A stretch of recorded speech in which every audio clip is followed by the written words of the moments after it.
Howdy, greetings and salutations, and welcome to episode number 129 of The Other Side of the Ball. Yes, indeed, history was made this past weekend at Matter Academy, and we will get all into it.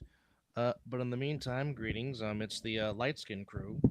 Hi, I'm Dub. That's Chris, and on the bottom, that's Derek. Power Happy. bottom. Power bottom. That works too. Well, um, Call it what you want. Derek went from his Elton John look to his hockey look as he's preparing for the playoffs and the Stanley Cup and whatnot. So Well, no, I'm rocking my Jaffos gear. that well, the Joffo certainly thank you for I sure, for can't sure. I can't afford the shoes, but I got the beanie.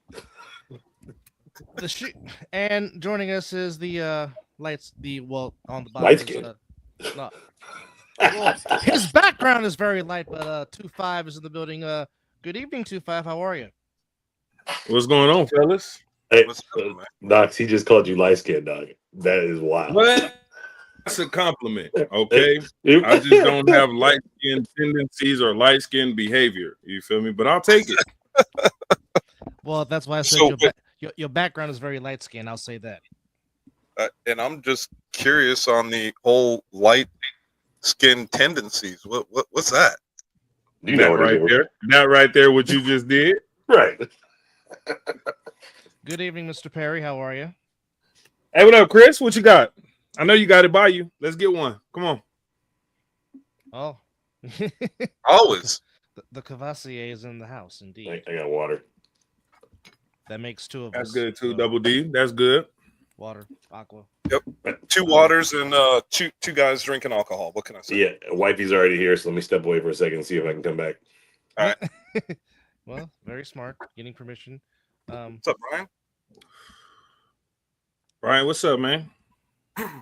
But glad you're with us here on this Wednesday evening as we have reached the second Wednesday in the month of April. As we said, history was made this past weekend, and some other things happened. It was a very short week game wise in the Ace NFL, but as Knox always likes to quote me on, nonetheless, there were some things that did happen, and well, we'll talk about it in just a second as I'm trying to get some stuff put up together. So bear with us, folks. But gentlemen, just let's real quickly just go back to what we saw in week 4. What exactly did we see in week 4? Well, You said, didn't we or did we? what we Well, did see both. week. We, What we I can saw, we can do both. what I both saw works. was the first incredible win by Las Vegas, and some people call them the bronze. Well, guess what? They're gold to me. So we got our first. They got their first win. I applaud them for that. They got their first win in 3 years, man. That's stepping up and saying something, because there's other teams that are no longer in this division that didn't have any wins or won once, and that was it. So congratulations to the Gold for their big win with the walk-off interception and touchdown. Yes, indeed. Yeah. 2-5, your thoughts? I liked overtime in the East. Mm-hmm. Yes. I actually watched it, right? I know last week I didn't really get a chance to really be able to answer it too much, right? But this week I made sure I did my research. This time I made sure I went back and watched it, and that was a hell of a game. It does. The Renegades, well, I know the Renegades don't like overtime as they seem to not come through in overtime as they deal with another 1-point heartbreak defeat in overtime by way of the Watchmen, as the Watchmen now put their mark up to 3-1. And, well, obviously, the story of the day here in Nevada was obviously the Gold waiting for 3 years, 3 seasons to get their win, and they finally did. Which, of course, we will have the man that has been through it all with this team joining us momentarily as the Gold now look to build on that momentum of that first win. And also, while we're at it here, let's try to get this up while I'm at it. Come on now. Go back. Oh, technology. Technology is such a beautiful thing when it works. Yeah, it can be. Sucks when it doesn't. That part, all of that. But however, okay, I think I got it now. I hope. I pray. Okay, there we go. Scroll, I said. Hmm. Dadgummit, will you scroll up? But anyhow, let's bring in. Okay, well, let's read some more comments here. Zelly says, "What's up?" Okay, Zelly, Zelly, what's the deal? how much did you dead squat today? It's a regular Yeah. workout day. I wouldn't think he went too heavy today. No, Mr. Cunningham. Now, speaking of guys that had a good game, Mr. Cunningham had a fantastic game. That he this did. past Sunday defensively. Let's he did. let's call it Right. out the way we should. Let's call it out the way we should. He had a shitty start Mm-hmm. and then picked it up and ran with it, and just had a damn good game the rest of the day. Hey, let's not call it a shitty start, okay? Let's just say he had pregame jitters, right? He had to get comfortable. You feel me? The young man had to get comfortable. That's all. Price, Now- what's going on? Talk about light skin attitude. That was one of them. I see what you did there. Now, Mr. Price, which game are you speaking on, sir? Which game are you talking about where you can watch? Yeah, because you could watch games all over the place. JP, what up, man? I find most of the games on YouTube, and then when I go back to rewatch the games, usually I could pull them up on YouTube. It's the easiest place to find them. The gold game's on YouTube. I know that. So you can pull that game up and watch it whenever you The want. gold game and Insomniac game is on one. They're the only ones for last week because no other games were played. So it's pretty easy to find on YouTube. Just put in Gold versus Hunters 2025 and it should come up. Now, Mhm. I will say, shout out to the production crew as they gave us a very nice shot of the Thunderbirds flyover during the air show this past Sunday. So, shout outs to the camera crew for getting us some fantastic looks, giving us some reminiscence of Top Gun. But let's not waste time. Well, Let's considering jump. we just lost Iceman too. Good Yes. plug. Yes. The great Tom Kazansky, better known as Malcolm. But let's not wait. Let's bring on the man of the hour, celebrating his first win ever. We bring bleeding him the on as he's colors. frozen. Yeah. like you can hear the background, but you can't see him. Right. But that is a pixelated photo / video of Jeremiah Reeves, the head coach, GM, everything for the Las Vegas Gold, of course, celebrating his first one. And also joining us to the forum is Mr. Price. Hi, Hi, how are you, sir? I'm doing pretty good. How are you? All right. Bama, can you hear us? Now that is Yeah, light I skin. can hear Hey, Okay.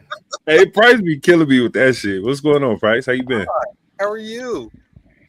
All right. So you. now you can't see you can't see the pixelated, but you can hear Jeremiah Reeves. But once again, Jeremiah, congratulations on you guys finally putting in the work paying off, and guys finally. I was looking for the gold game. I can't find it anywhere. Type in A7. If you even go to A7FL, then Nevada, it should pop up. Now Jeremiah's unfrozen. Jeremiah, can you hear us? Yeah, I can hear you. All right, Okay. well, We once got again, you now. Congratulations on getting that long, elusive first win.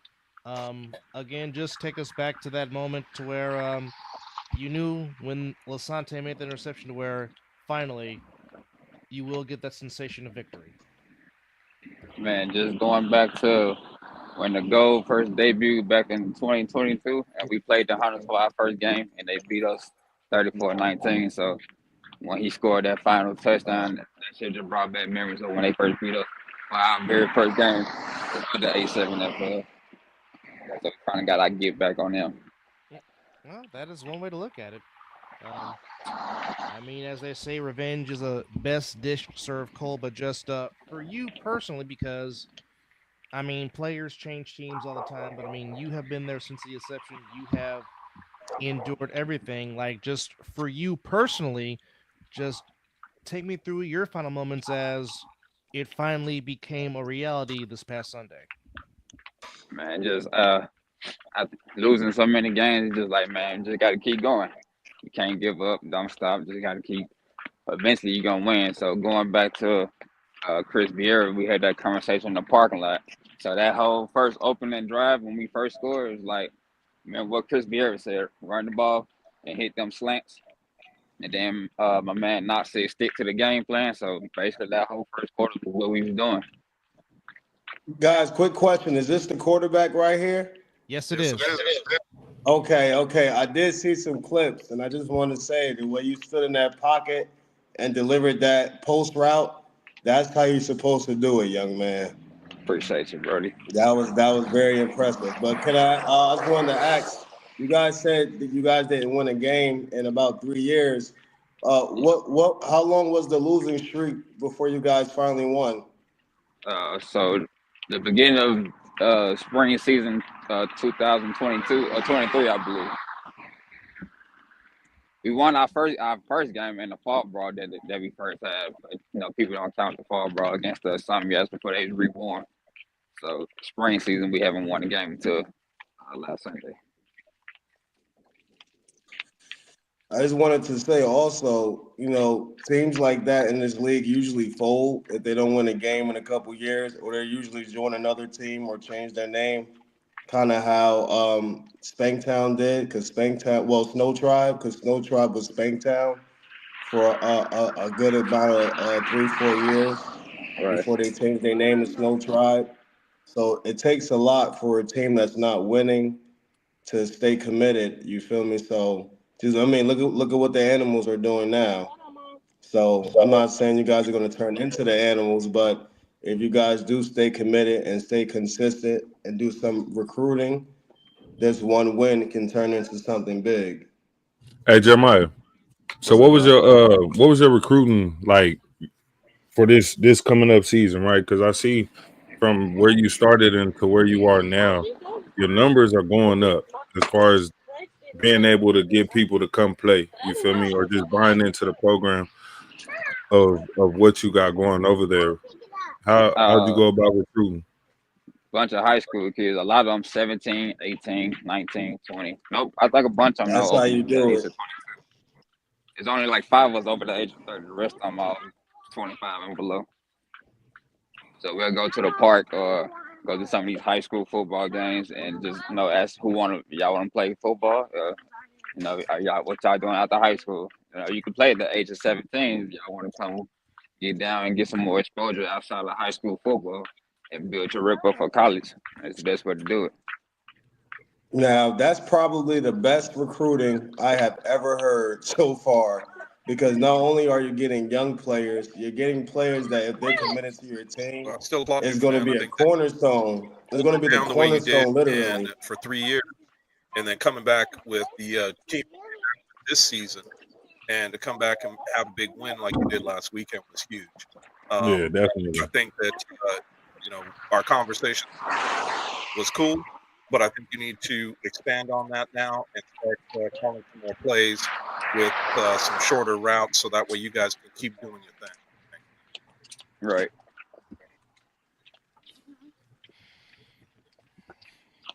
All right. Well, anybody else? Who they got next? I think they're on a bye. Yeah, who they got next? Who they play next? Yeah, They we're on on a a bye bye week? week. We're on a bye week, but if the stuff lose to sick, then I believe the stuff will be our next game. Lord. In a game that, in reality, when you guys played them the first time, I think that game should have been a lot closer. Yeah. I think that you guys kind of imploded a little bit. Stick with the game plan, man. I think that you guys have Yeah. a chance. Yeah, going back to what Knox said, stick with the game plan, and we should have had beat the stuff like Knox was telling us when we played the stuff. Get back to running the ball and hit the slants, but a lot of people is getting in their head and in their feelings about not playing or whatever, and the team just had a big meltdown, so it got out of hand. Interesting thing. That's it. And, oh, well, fresh off of dad duty, does not have to put the kids to bed. Joining us Mr. Hammond. is Mr. Hammond, Corey. Hi, Corey. who also What's cut his up, hair. man? Corey. So sorry I'm a little late. We had some events tonight. It is let's just say that I no longer can play 37U. so I'm only going to be jumping on and off real quick tonight. But I wanted to say hello to the gents. And who's loading up over there on that screen? You got to be a little bit more specific. You got Knox, you got CP, No, you got there's a circling. Circle. That probably is Jeremiah Branch then. That's buffering. Oh, there Yeah, he is. Yeah, there he is. There he is. QB1. My God, Corey, What's up, my guy? what's going on, brother? I jumped on specifically to steal the show, as I always do, and talk too much. But first of all, let me be the first to congratulate Jeremiah Reeves, quarterback, Vegas Gold. I've been thinking about this a lot because I think this frame will be a great way to ask this question. But tell me what it's like to win a game that you didn't show up to the field knowing that you guys were going to win because you loaded up the roster and knew that it wouldn't take any effort on your part specifically. What'd you say? All right, so let me make sure I'm clear so everybody knows the shade that I'm throwing. Tell me what it's like to get that victory in the circumstance that you find yourself in, not being the team that's stacked and knowing that you have very little to do with the win. You just have to show up and kind of coast. What's it like actually being responsible for your team's wins and losses? Man, just keep grinding, keep building. I see a lot of teams when they lose, they like to try to hit the transfer portal and try to go join a stacked team and be a cheerleader on the sideline or whatever. But I'm not that type of dude. I'm just gonna keep recruiting, keep trying to find guys that want to play and get their shine, and eventually we're just gonna get a W. And you did. You got your first. And what's interesting is that not very many people will know this because it's just you and me.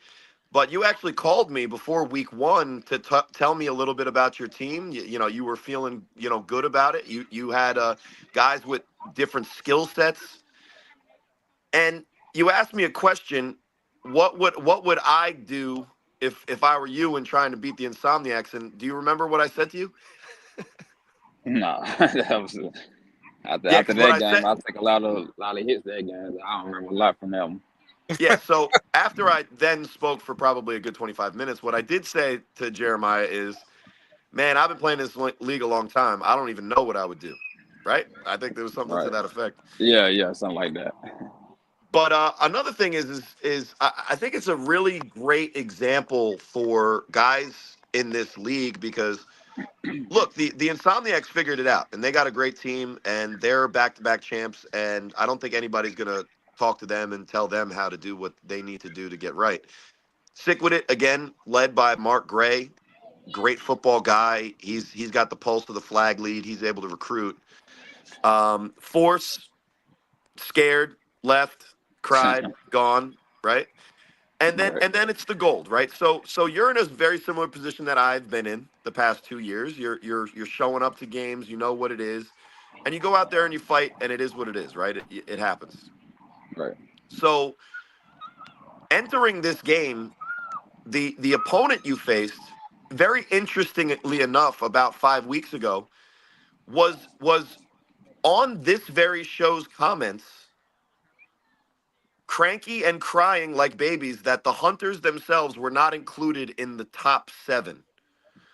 That was a stealth. No, it was the Hunters. The Hunters, including their former quarterback and some of the other guys that we weren't necessarily like familiar with, felt like in the offseason they did enough to be in the preseason top 7. What's it like to actually work hard, do the right things in football, not cry about the attention you're getting, and then winning against a team that thought that they won the offseason and is now 0-3 and has one of the worst point differentials in the history of this league? Man, a lot of teams, or a lot of guys like to seek attention, even though they ain't really putting in work to get that type of attention. So I really try to stay out that social media. I'll listen, but I'm not going to come in knowing that we've been getting beat on for 3 years. That's kind of stupid. So I'd rather just keep recruiting, keep grinding, keep building, and once we get a W, we'll get the shine that we need. And fair. And listen, everybody else, this is a media trained quarterback right here.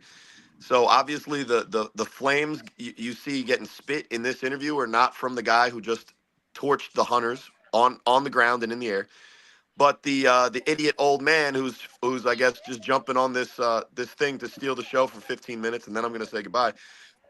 But gentlemen, I've talked out of my mouth and maybe other places for long enough. What do you guys have to ask this young man, this winner, this victorious QB?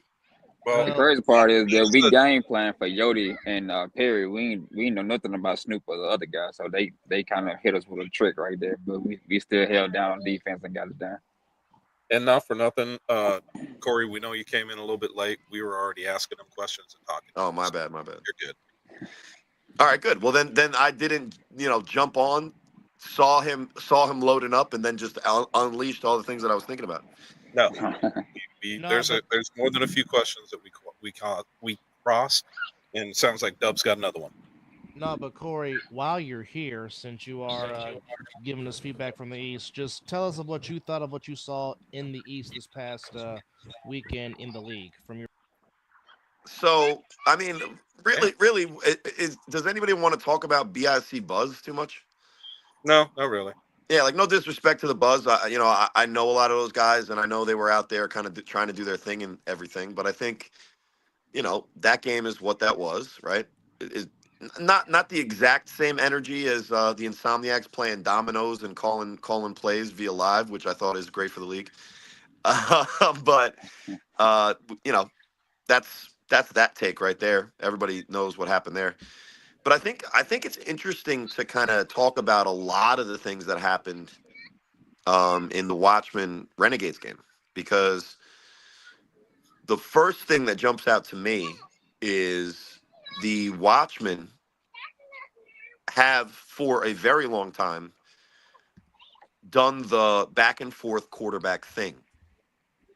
And I think a lot of people in the league were just because of the amount of time it's been since we've seen John Gauze be the QB1 and the only QB for an entire game, I think a lot of people were either unfamiliar or maybe guys that were familiar kind of forgot because of the health issues and because of the inconsistency, whether it's just not being in the game every single drive or not making the trip up I-95 to the Jersey games that are games of the week.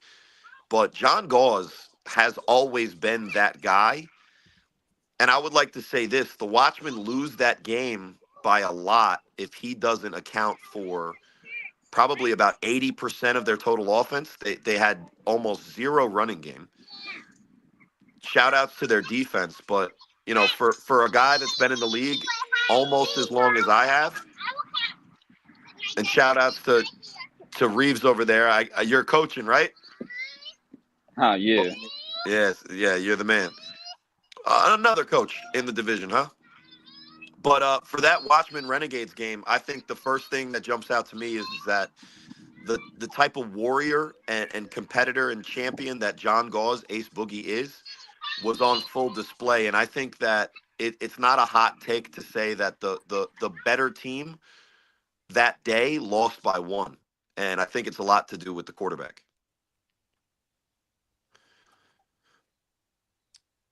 Interesting take. Very interesting take. But it seems like the Renegades love overtime, but the record does not show, as they've lost both their games. Well, how do you feel? How do you feel like the game was? Let's say was handled by certain, we'll say African herd animals that usually graze on grass and migrate and sometimes get eaten by crocodiles crossing hypothetical rivers. Animals? Zebras. I'm saying that the ref sucked is what I'm saying. I tried to not say it that way. But clip Yeah, that. that's good. There was a lot of bullshit going on. It is Well, what it is. man. In other words, Corey was very about what he thought about the Zebras. Well, yeah, it's they're zebras. They're the close relative of donkeys. They're actually more closely related to donkeys than horses, and they actually did you know this, guys? Little known fact: zebras injure more zookeepers around the world than every other animal per capita. They are nasty. They kick and bite. Don't pet the zebra. You're better off with Harambe, Or feed and them. that's straight up. But It listen, tastes- I think there's a lot that we could talk about that game. I feel like I have to pat myself on the back. When I asked who was going to win that game, I said I'm not sure. It's going to be one of the games of the year. Check. And then on the final drive, I said, "Where's Tony Toe Tap?" And guess who caught the winning extra point? He's just always there. He's there to just win games and make big plays for Baltimore. And since I didn't have a game to brag about, I guess it's been a while because my knee's recovering. I'll pat myself on the back. But what did you guys think about watching those Don't two break your arm teams patting play? yourself on the back. What's up? I said, don't break your arm patting yourself on the back. No, I'm a non-throwing, so even if you know what I'm saying. Even if you do, you're good. Well, I don't need it for much else. So my wife will probably be pissed, but I usually go shoulder and not full back. You know what I'm saying? But what did you guys think about that game? You guys were watching it not necessarily as outsiders, but have you guys seen a John Gauze like A-level game like that before? Not in a full 60 minutes. I mean, as you said before, we've seen it in spurts, Yes. but never in a full 60-minute period. But now that begs the question: should the Watchmen go that route for the rest of the season? And I'm pretty sure that's something that might be discussed amongst themselves in their team meetings or however they strategize for the next upcoming week. Because I mean, the Watchmen, quiet as it's kept, they are 3-1 on the season. Yeah, and my argument has always been is that OG Buck and John Gauze should not be quarterbacks on the same roster. In my opinion, it allows for a Baltimore super team where two hypothetical championship contenders could exist. Because you put John Gauze on a lot of teams, he's going to elevate them to being in the conversation. But at the same time, why did John get the full start? It's because Buck was hurt. So it's almost a proof of concept for both. Because it's an interesting, you could take one way or the other and probably feel vindicated with the result of that game. Because if you believe in the two quarterback system, it proved out because Buck was not able to play.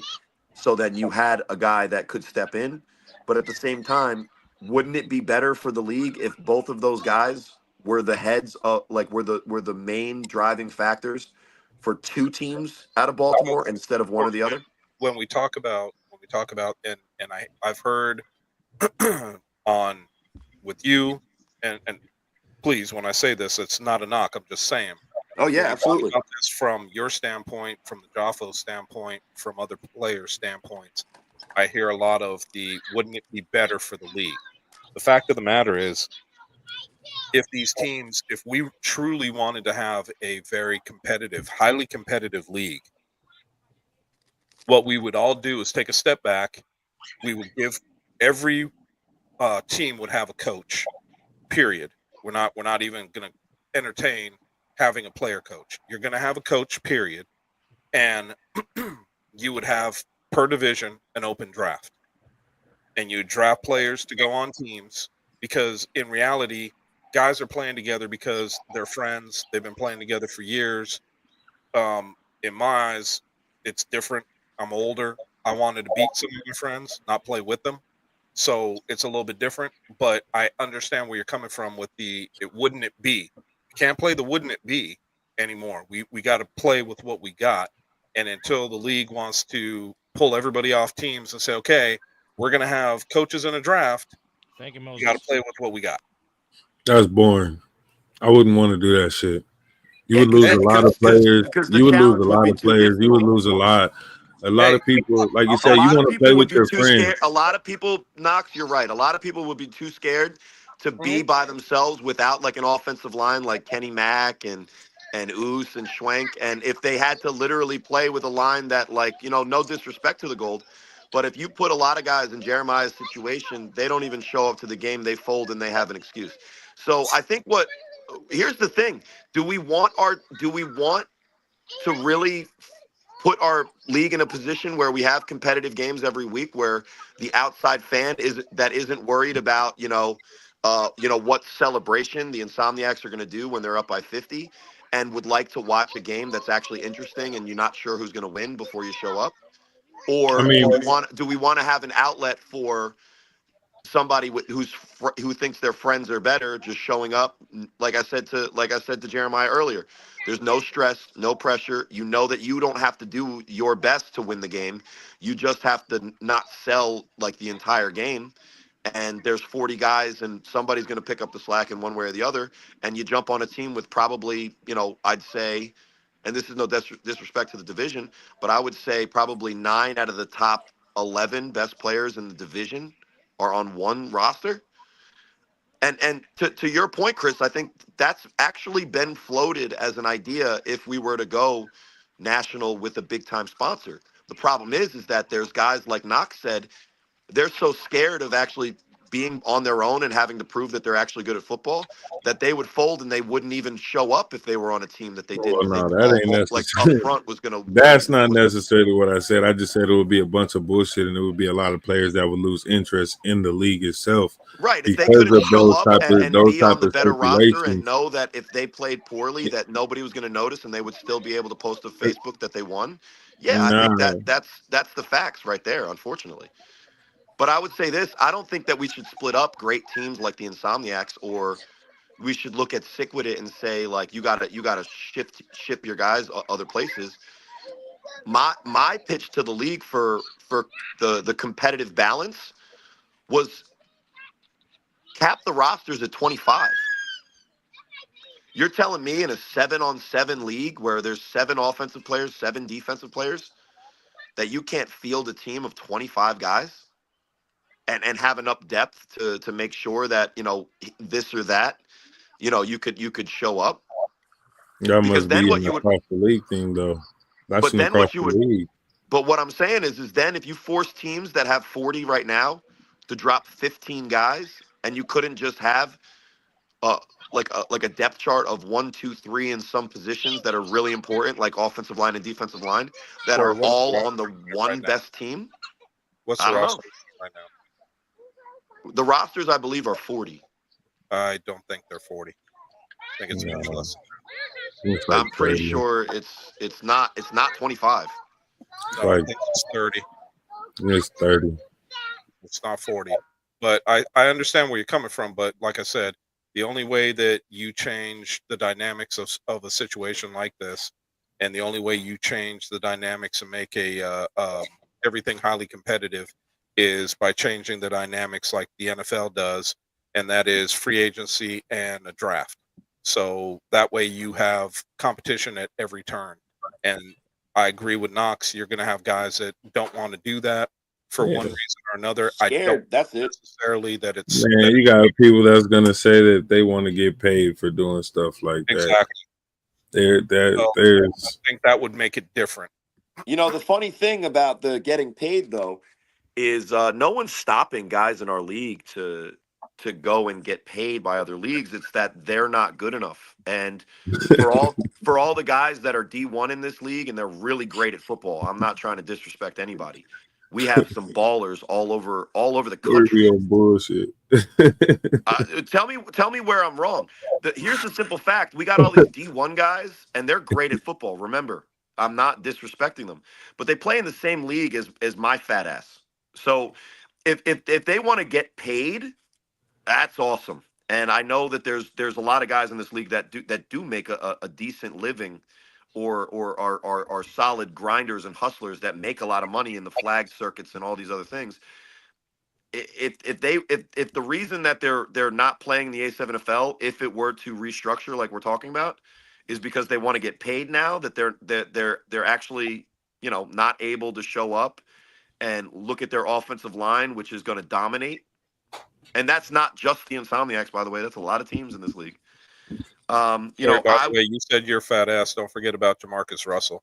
But isn't the ultimate goal, right? And what everybody's been talking about is this crossplay.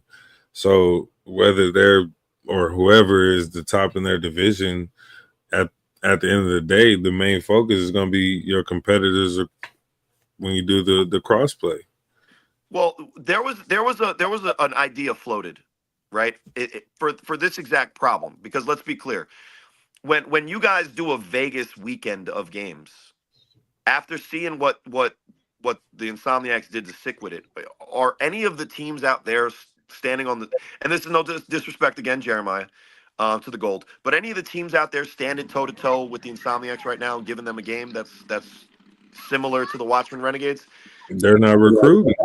Well, I'm not saying it's the Insomniacs' fault. They're great. That's a good thing. Sounds like that's what it is. I think that might be a shot from James at me, so that's a good shot, I guess. But I wasn't saying that I get paid. I'm in the same league as everybody on all these rosters. Is all I was saying, regardless of where they went to school All right. or now before we continue this, sure. final thoughts with Jeremiah before we say Salome, because I know he's got to get back to coaching the kids. Yep. Jeremiah, congratulations again, my brother. Hopefully you guys can continue your winning ways. I know you got some tough games coming up. I know you got the bye week, but man, put that work in. Would love to see you guys win another one in 2 weeks. Actually, 3, because we got Easter coming up too, and we ain't playing games on Easter Sunday. So Yeah, Easter Sunday, my birthday, so I wasn't planning on playing no way. 420 is your birthday? WrestleMania Sunday. Go ahead. Happy 420. 33. All right. Well, hopefully we'll see you Sunday, because I would like to see what's up, and I know you guys will be out there working the stands and stuff as we've been doing with teams. Oh yeah. I'll be there Sunday. Yeah. So, all right. Well, we'll see you then, man. Congrats, All right, bro. man, appreciate y'all. You got it. That is Jeremiah Reeves coaching the kids, and joining us. He has many traits, but he is the head coach of the indoor Las Vegas Kings football team. The one, the only. And also, you see him on Sundays as he's our unofficial official greeter of the ASFNFL. But Coach Chris Wallace is back in the building. Coach, good to have you back on the show. How are you, sir? Is that an old joke? No, that is not an old joke. Did you just call him a Walmart greeter? That is an old joke. No, That's what it said. I said the official, unofficial greeter of the ASFNFL. I said nothing about freaking Walmart or Sam Walton. Good Lord. All right, sorry. And then I see that where you guys are building the bald balance back. I appreciate the follically challenged attack on us with probably wigs still. I did get the wig trimmed up today.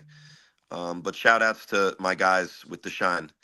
You can join us, man. You could go ahead and tell them to hit you with when it gets there. Look, if it ever gets there, tell me to come on home. I don't want to be at LeBron James out here disrespecting guys who look better. Well, but I will say this: all 3 of you do, and this is a pause, I guess, because everybody's a little touchy about that subject. But you guys do have a nice shaped head. I've got a block head. So where yours guys has like a dome to it, mine would be more like a hexagon. And I would look like one of those pixelated monsters in the new Minecraft movie, and I don't think that would work out well for me. Oh no. But here's what I was gonna say. Here's what I was gonna say. Bald, I could probably go Buzz. I don't know if I would ever go like Bic, like, you know. I'm not big. I'm just, it's just tight.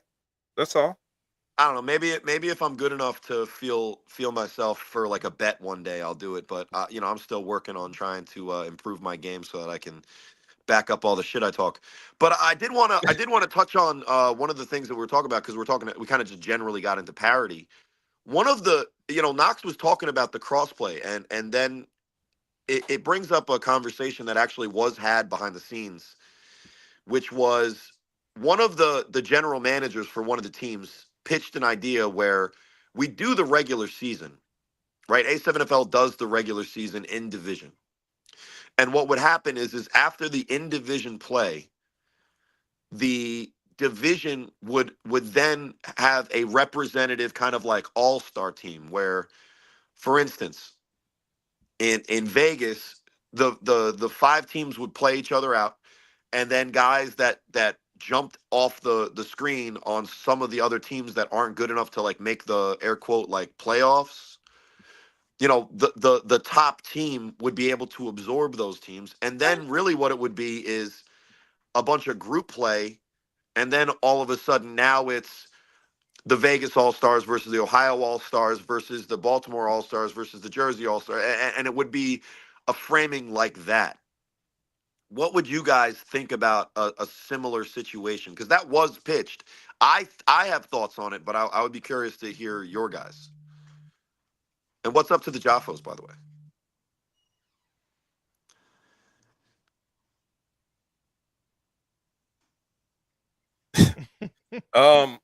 Bottom line for me, I think that if we are going to take a look at crossplay, I think that instead of all-star teams, because all-star teams don't travel well. That's the thing that I've noticed in this league. I think that I'm sorry, not in our league. I apologize. In other leagues, I noticed that all-star teams don't travel very well. What I would say is I would prefer the crossplay. I would prefer to see Sickwit be able to play some of the teams from the East Coast, because the question has always been the fact of whether or not they are really, you know, a very good contestant for the Insomniacs, and I believe they are. I believe that if there's a team that is head and shoulders above everybody right now, it is the Insomniacs. But I also believe that you know, when we talk about last year's Sickwit team and this year's Sickwit team, they can be highly competitive, and I would like to see them play against.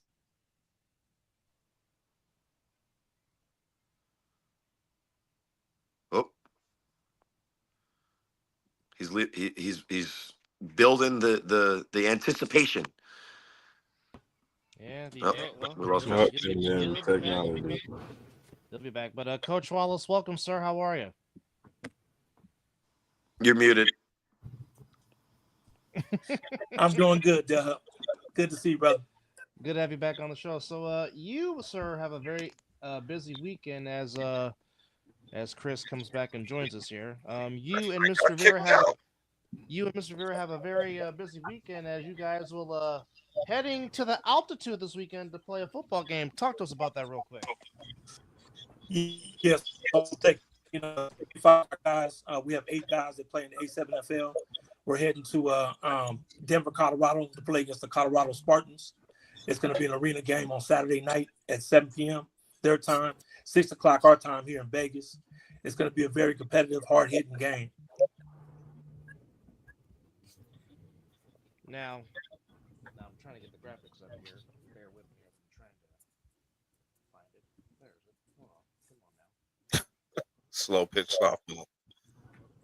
Hey, that's just fun though.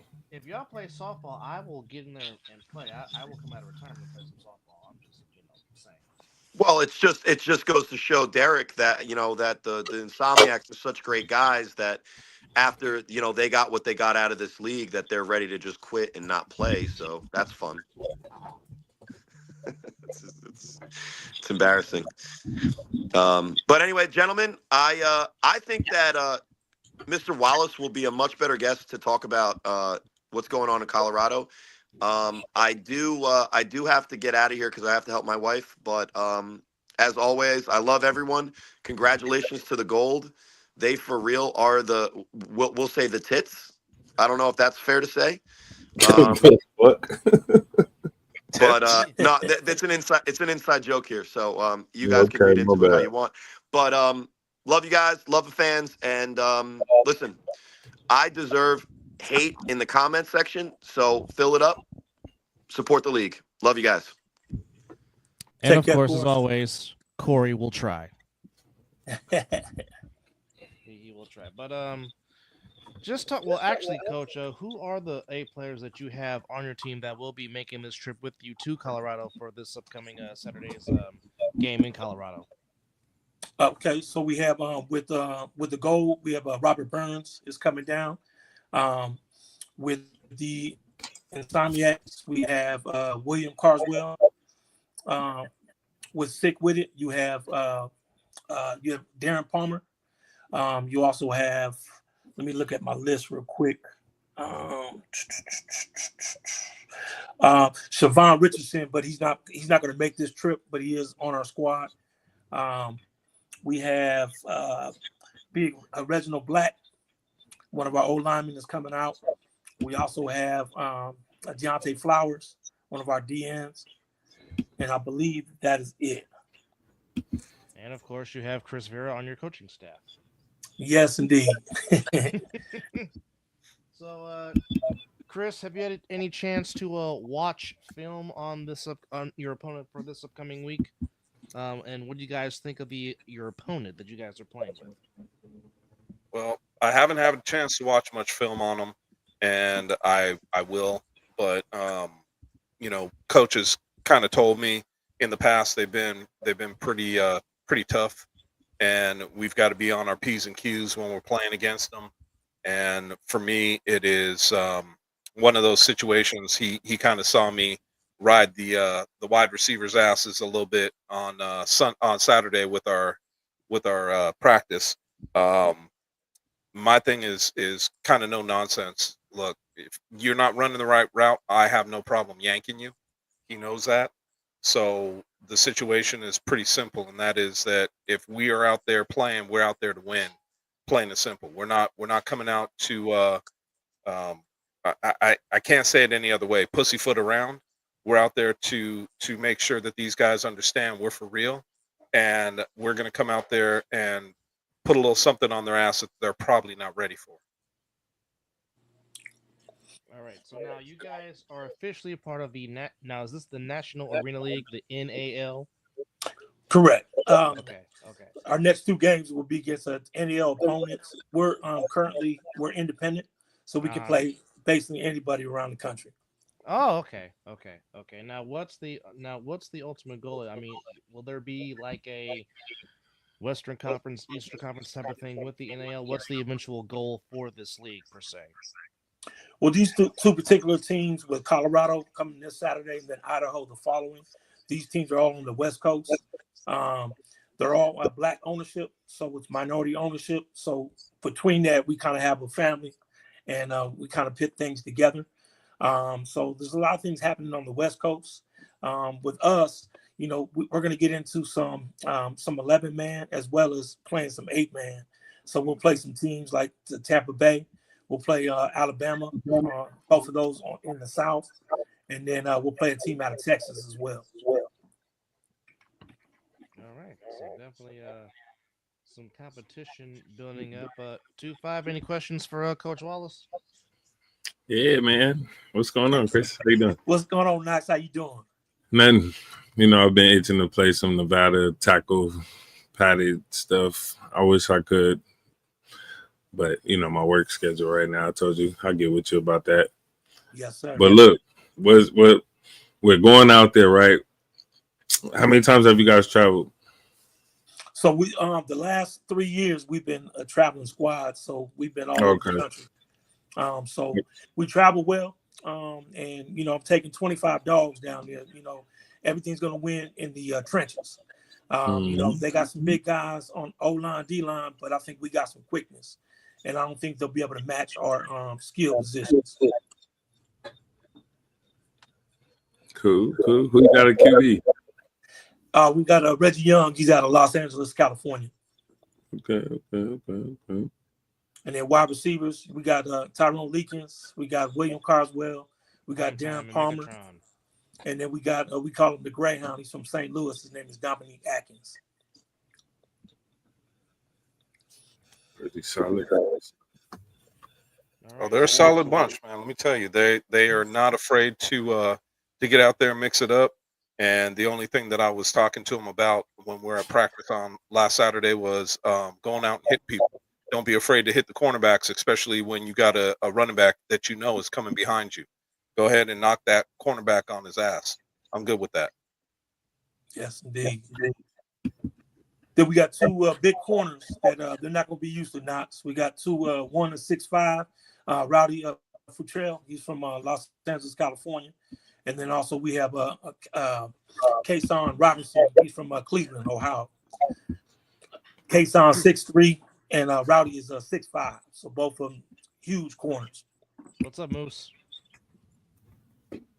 And all the dudes, all the guys in the secondary like to hit. So all I can say is the other team better be ready because they're gonna get hit. Yes, indeed. So I can't wait. And there's a compliment from your former adversary giving you a compliment. I appreciate that, JB. You know me, I like to hit when I was playing. That was one of the things that was the most fun. Crackbacks, corners, didn't matter. All right, now we are trying to get this banner up here, so bear with me, ladies and gentlemen, as we are talking to Coach Chris Wallace of the Gaither says he wants to play linebacker. Gaither, come on out, man. You just got to get out to practice, brother. We'll be back in town next week. Yep. We got a couple of people that have actually reached out. Coach knows about them. We got a couple of other guys from A7 that reached out that are looking to play. And once they know who's coaching and what's going on, they are interested. So I don't plan on leaving Coach Wallace's side for next season or upcoming seasons.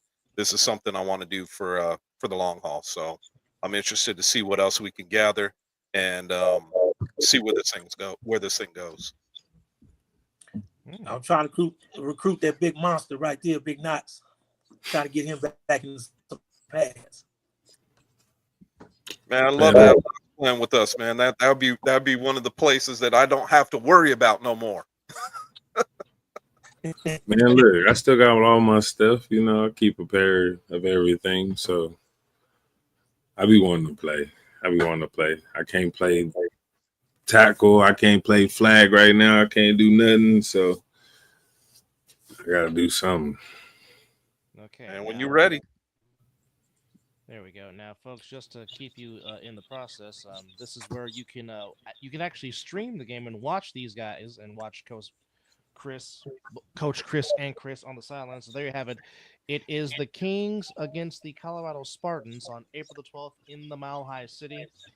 The game will be broadcasted live on YouTube. You can see that here. Now, keep in mind, Denver is in the Mountain Time Zone, which for those that don't know, that means they are an hour ahead of the Pacific Time Zone. So it will air on YouTube at 6 p.m. Pacific Daylight Time in Las Vegas, 7 p.m. Mountain Daylight Time in Denver. So again, you can go to the NIL page there, and looks like Zelly says you could have seen the team we had in Mesquite. Okay, well, hey, we're building again. We're building again, Zell. So if you're ready, let me know.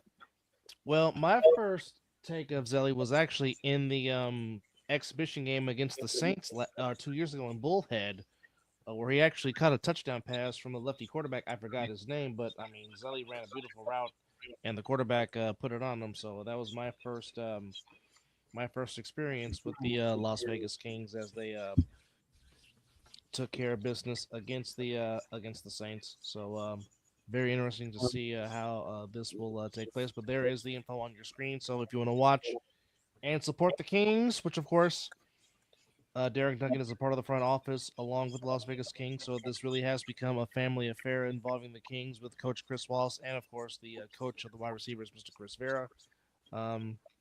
So Coach Wallace, just go ahead and tell the viewers what your goal is with this league and what your goal is with the Kings.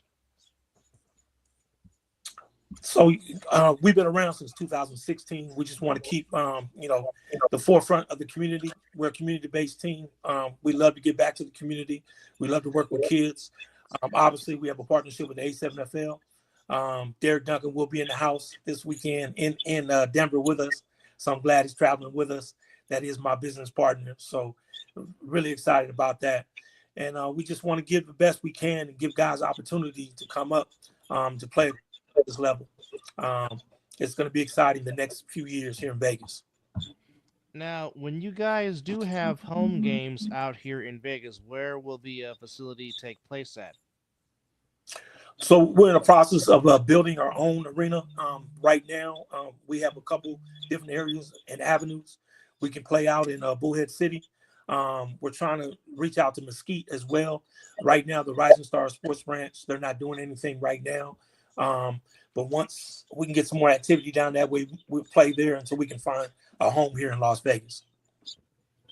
All right. Now, is there any particular area of the city that you guys have in mind to possibly build your own stadium or arena at, or just wherever they give you guys land at? We're kind of looking at the North Las Vegas area, trying to work with the North Las Vegas mayor and work with that community out there, as well as, being adjacent to Las Vegas and having the Henderson community come down and support as well. We're excited about that, as well as Nelson Air Force Base. Oh, all right. Well, if you guys ever get a radio deal, if you need a radio play-by-play guy, I'm your guy. Just keep that in mind. Yes, I'm plugging myself.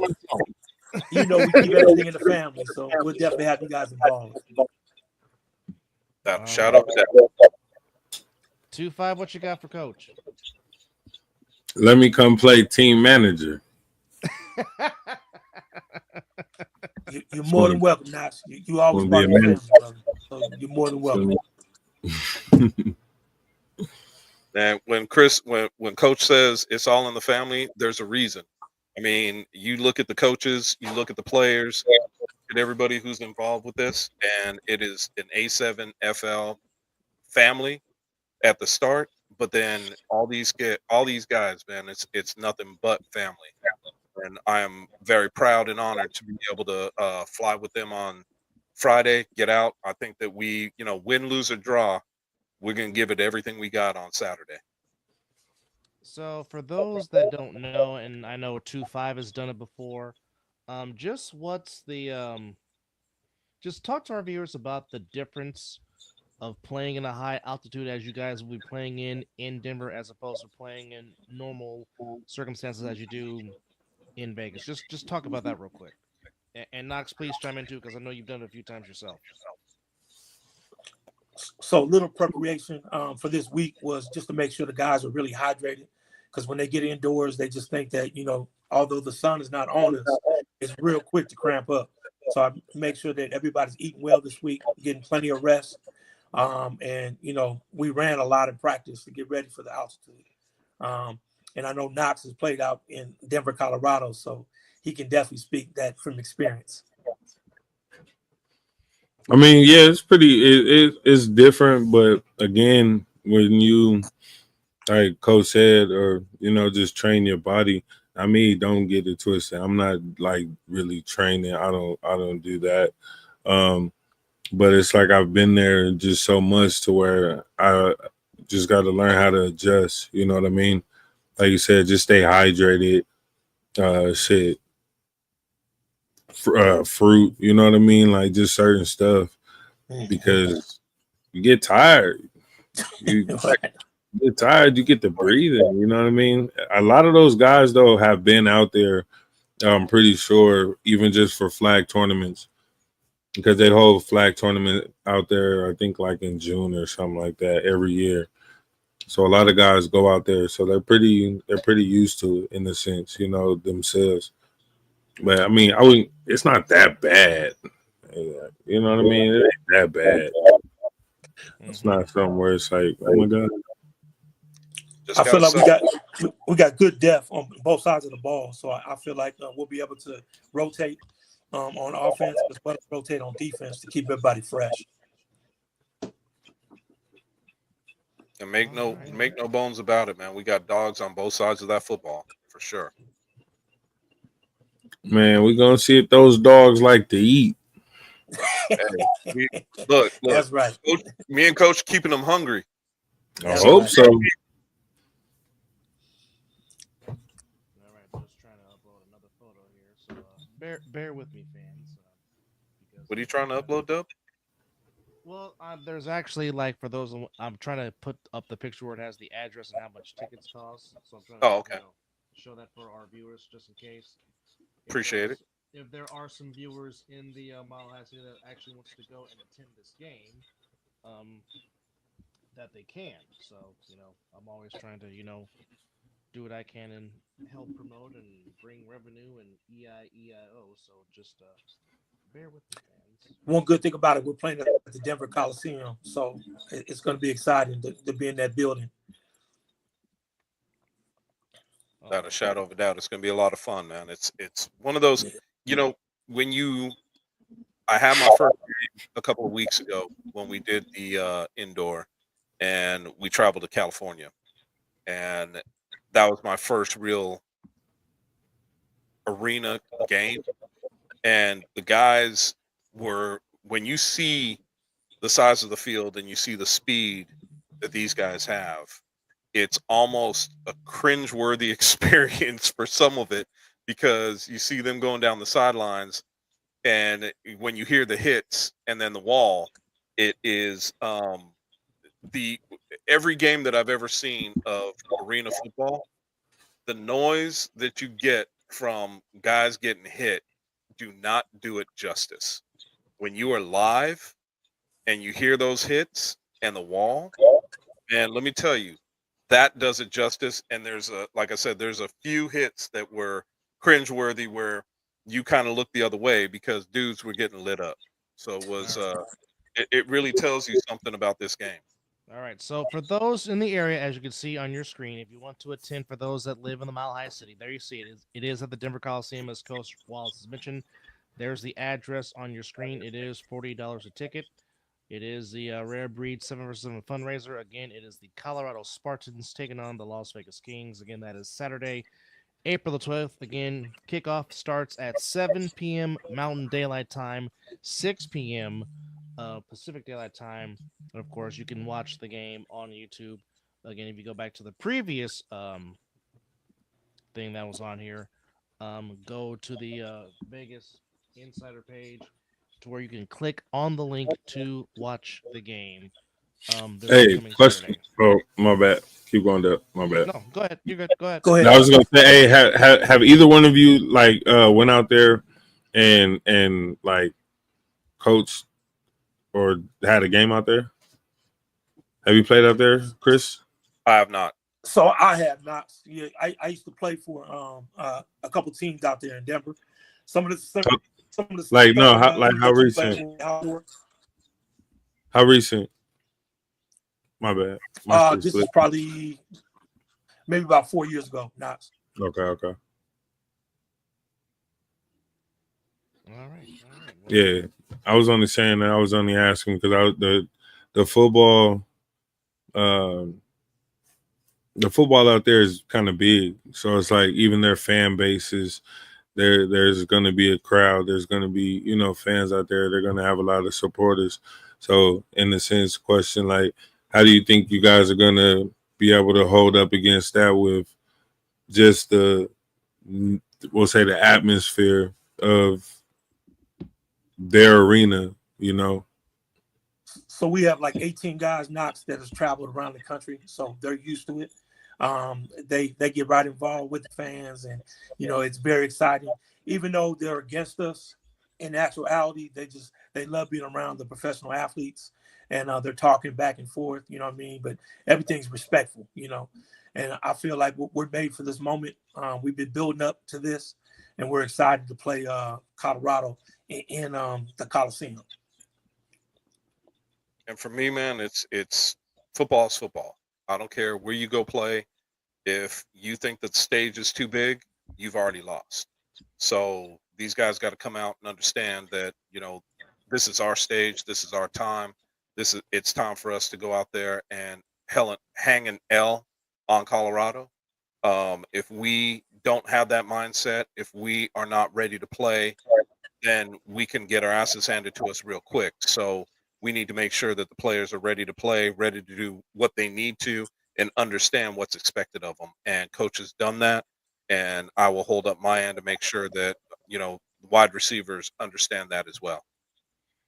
Well, once again, one more time, folks, before we say so long to Coach Wallace for now. Again, one more time, it is the Kings coming to you this upcoming Saturday against the Colorado Spartans. Again, that takes place live in Denver, Colorado at the Denver Coliseum. Again, kickoff will be at 6 p.m. Vegas time, 7 p.m. Denver time. Again, go to the Vegas Insiders page where you can actually click on the YouTube link, which you can see, and you can hear or watch the action between the Kings and the Spartans. Coach, final thoughts before we say so long for now. I just want to appreciate you guys, for bringing me on, and I think we're ready for the moment. We'll definitely be prepared. We're definitely gonna give them all we can give them, and represent Las Vegas very well. All right, he is the head coach of the Las Vegas Kings of the NAL. They'll be taking on the Spartans this upcoming Saturday in Denver, Colorado. Coach, as always, we appreciate the time. Thanks, you guys. Thank you, Knox. Thanks, Coach. Thank you, Doug. Thank you. All right, Coach. See y'all soon. All right. God bless. All right, that was Coach Wallace of the Kings. And now, folks, here it is. We're going to get into it as we got some time to go over what happened here in week number 4 of the ASNFL. Like I said, it was a short menu of games, but nonetheless, we had games nonetheless. But, of course, going through it, we saw, well, first off, we'll come back to that in a second real quick, as let's just go through some scores here, if I can find them. No, wrong week. Come on, let's get to the right week. All right, so starting with the first week, as we all know, we saw the Las Vegas Gold make history as they get the win over the Las Vegas Hunters by a final score of 25-14. Also, in week number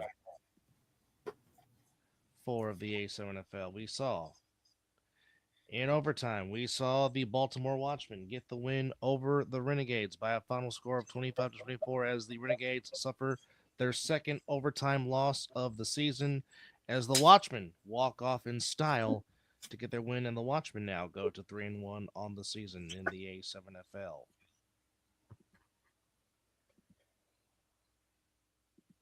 Okay, let's go there.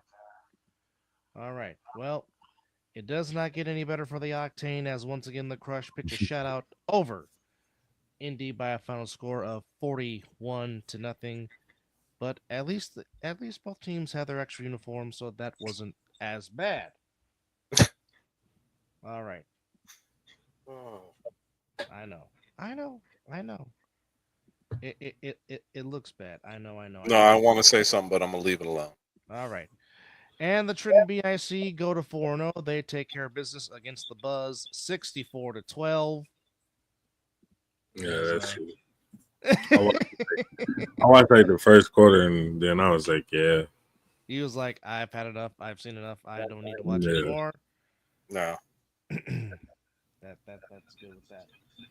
All right. So, and then, of course, in the nightcap, the afternoon cap out here, the defending champions do what they do. They took care of business against the Stealth by a final score of 48-0. So that was the action and scores that you saw here in the ASNFL here in week number 4 as we get to week number 5. But before we get to week number 5, folks, here is the latest edition of the top 7 here in the ASNFL. I'm scared to see this. I haven't seen it yet neither. If we had a drum roll, we would need it now. But thank you, sir. Here is the top 7 for this week in the A7FL. We got Sook City on a bye week at number 1, the defending champions at number 2, the Trenton BIC at 4-0, number 3, Watchmen with the big win overtime at number 4, the Renegades fall to 5, Sick gets back in the countdown at number 6, and the Virginia Heathens given some love as they enter the 7 at number 7. So, gentlemen, what do we think of this latest top 7, if you will? So when I put gold at number 1, nobody else followed me.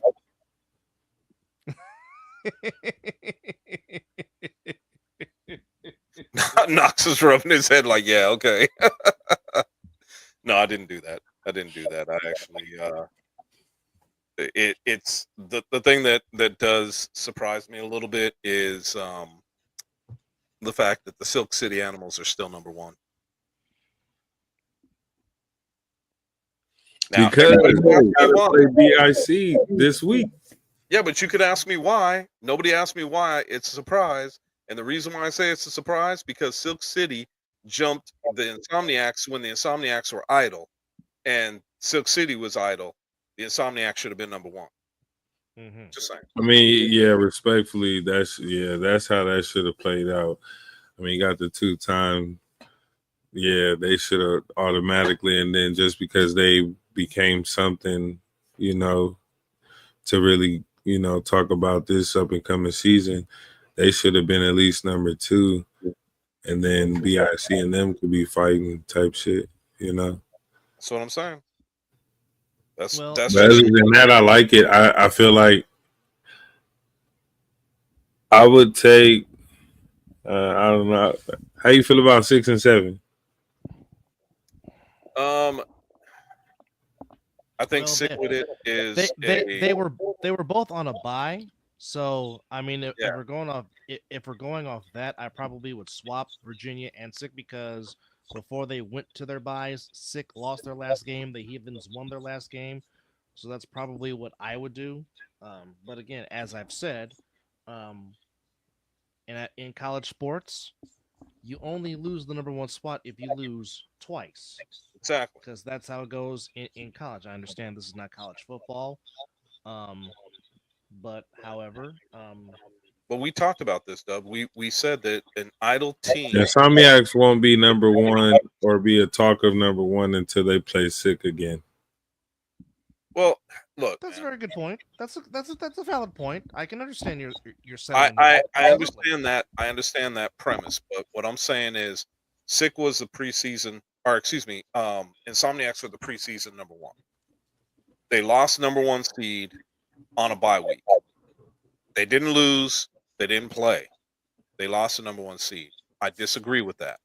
Now, I understand we got a lot of people on the East Coast that vote. We got a lot of people that are voting for the Animals to be number 1. All right, well, let's see what they do against BIC. I'm not saying anything. I'm not saying BIC is going to win. I'm not saying the Animals are going to win. You'll have to That's listen gonna be a great our, fucking game. I I think so agree. too. But you'll I have to agree. listen to our picks later to understand where we're coming from with that. All I'm saying is, when you are on a bye week, nobody should jump you. Period. Just saying. And I agree with that also. My thoughts. I'm not trying to push that on anybody else. Just my thoughts. When you have a team like the Animals and doing what they're doing, I get it. But you're going to tell me that BIC, who has not lost a game, Insomniacs, who have not lost a game, who were the 2 teams that were playing for the championship last year, are now number 2 and number 3. And Zelly, I get it. You say the Animals are number 1. I disagree with you wholeheartedly. The reason why is when you have a team like the Animals and BIC, or excuse me, I keep looking at the Animals at number 1. Insomniacs and BIC, who played for the championship last season, until they lose, that's number 1 and number 2. Zelly, what's your rebuttal? I have no rebuttal. I agree with how it looks right now. The seedings. Oh I yeah, know, for right I know now. whoever wins between Animals and BIC is gonna be a flip. So if BIC wins, I think Animal goes to 3, and BIC goes to 1. If the Animals win, they're staying number 1. I can see BIC maybe moving down to 4 at the most, because I can't. Well, 4 or 5, sorry. But that's it. Zelly, do you guys play this weekend? Yeah, we played the Hunters.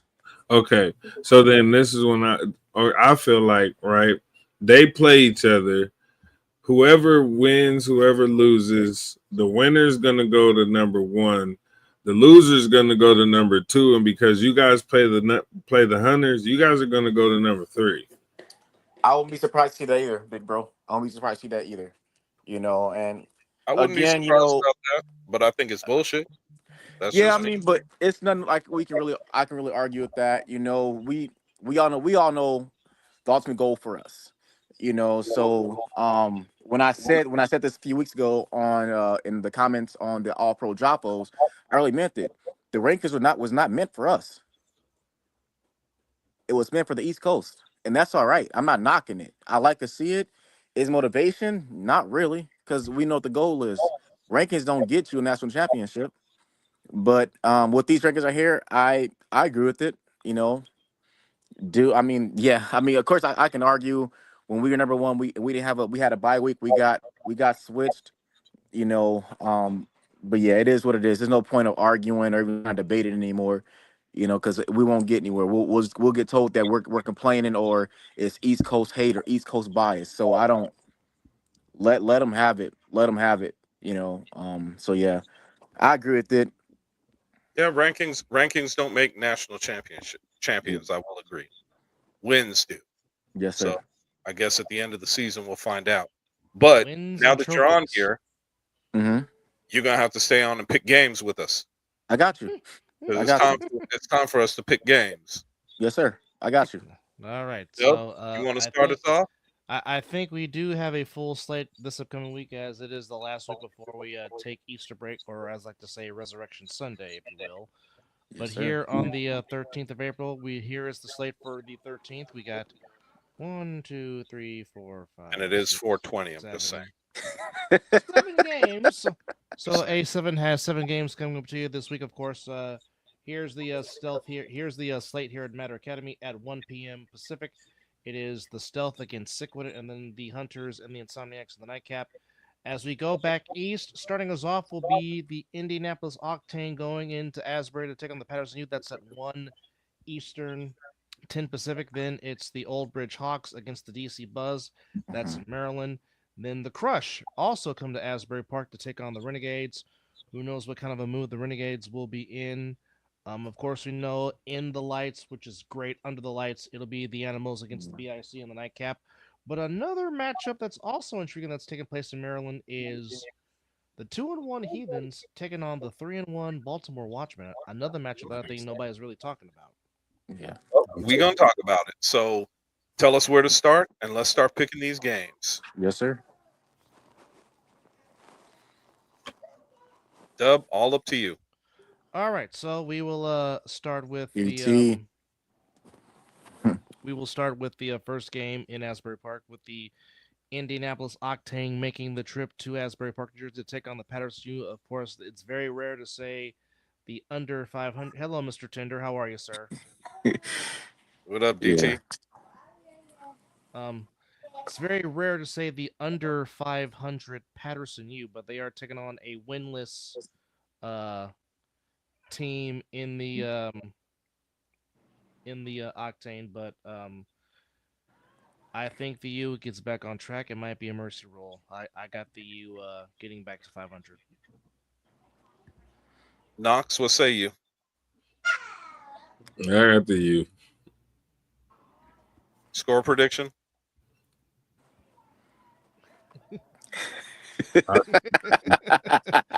Mercy roll. I don't know by how much, but mercy roll.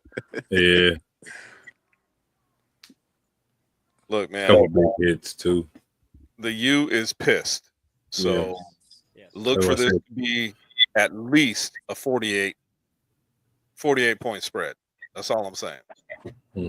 So I'm gonna say 48. I would say 48-0, but you could carry that on and say, you know, if Octane scores 6, add 48 to that. That's what the score is gonna be. It's gonna be a mercy roll. Octane's not scoring. That's not the U is coming out to make a statement. Mm-hmm. You know, yeah, I got the U big. I got mercy rule for sure. I got mercy rule. They're not. I don't think they're coming out to play around, because now it's coming down to rankings, to seeding. Sorry, to seeding, not rankings. It's coming down to seedings. They have to make a jump, and I think it starts here. They got the Animals and BIC out the way. All right, let's play some ball now.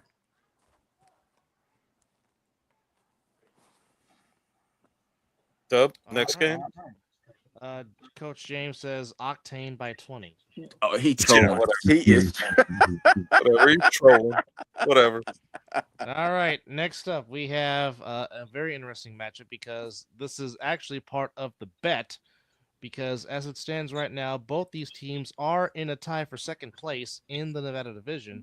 Both records at 2-1. We have Sick With It taking on the Stealth. Now, for those that don't forget, here is the bet. Now, the head coach of the Stealth said that they would finish better than Sick With It. He made this bet with Scott Hamilton, and it is on tape. It is on film on the It's on other side of the record. ball. It's on record on one of our episodes. So go check out that episode on the other side of the ball YouTube channel on the other side of the ball network. Now, and here comes some more trolling. Time to get selfie. All right. So the bet is if the Stealth finish second, then Scotty has to give one of his rings to Coach Lee. But That if was that, that was the That is such stupidest shit. fangirling. but if that does not happen and Sick With It finishes second, then the whole Insomniacs team gets fed dripping soul kitchen food, courtesy of Coach Lee. Hey, what y'all want? What y'all want? As Hey, I'm long taking as taking orders right now. as long as it has red beans and rice, I'm good with it. But the I catfish was got fire. you. The catfish was fire. Is fire though. I ain't gonna lie. I told you, oxtail. The oxtail is fire. Yeah. My mama can have the oxtail. Give me the catfish. Nah, I'll Gotcha. take the oxtail every time. I bet Who you got, Dub? I think Sick With It is gonna come in playing pissed off. And I really think DP and Vaughn are gonna have their way catching balls and whatnot. That's just what I think. I think Sick will win by at least, I'll say Sick by 20 to 21 points. But I think Vaughn and DP are gonna have a big day for Sick With It.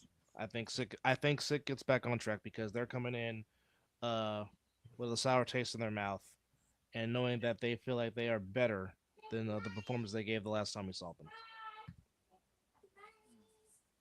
Zell, who you got? I got Sick With It. It's just I think it's plain and simple. I think Sick With It is still the second best team in our division. I do feel like this is gonna be the most intense game of the season this season for our division. Because like it's a lot of side bets that's going on between the two. It was a lot of smack talking going on between the two the last 2 weeks. DP's pissed. Vaughn is definitely pissed.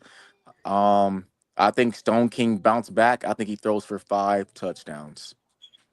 Ooh, damn. It's either gonna be DT 3, Vaughn 2, or Vaughn 3, DP. Sorry, not DT, DP 2. But they're gonna go crazy. They're gonna go crazy.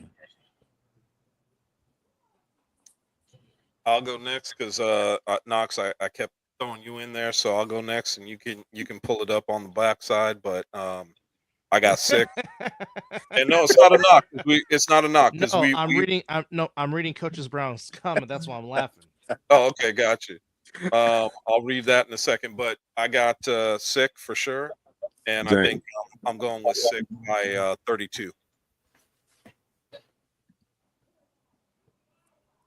2-5.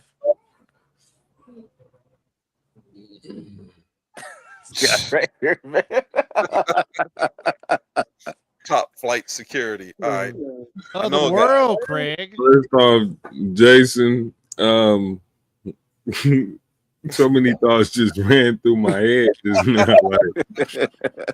Don't trip. I gotta fix that. You feel me? I got Sick. Reason being is I asked a couple stealth players, right? Okay. The Insomniacs played Sick. It was what, 40-something, 18, right? 48-18. Okay. So for them to be, in the sense, even talked about at being number 2, they had to at least score 18 points or better. They scored 0. saying all that to say I don't see them being able to really probably barely put up any points against Sick, because we've all know what Sick has really done to them as a team, or whatever team that they've chose to be in the past years. They're still the same team. They're still trying to figure it out. I think they played like 4 or 5 different quarterbacks. You got to get some shit under wraps. You feel me? Yeah, and like Sick is like the little brothers, so the Stealth is like the cousins. you get like you know what I'm saying? Like You might as well call them the redheaded stepchildren, man. Yeah, like they got to get it together. Like they got something going on, but when it come down to it, it's gonna, like you said, it's gonna get personal. People gonna try to prove that they need the ball or they need to do this, and it's gonna be the same fucking bullshit. Yeah, step cousins, DT. I'm telling you, like the ones that always want to come over to your house and eat your snacks because they ain't got none. Like, man, Insomniacs already went into that kitchen and ate their meal for them. That's crazy though. Like to feed their snacks. Hey, to feed the whole team for a ring. Yeah, that's why. I would have wanted big, all the team rings. Like I would have wanted everybody that had one on the roster. I need your shit. And then he didn't say what's ring. So you gonna win a flag? They're not winning, but sorry. I don't see that happening. But I do believe the Stealth can benefit running the ball. Sick run defense hasn't been top tier like it's been the last few years. True. But also, I think will this be the first time that a player lost twice to his old team?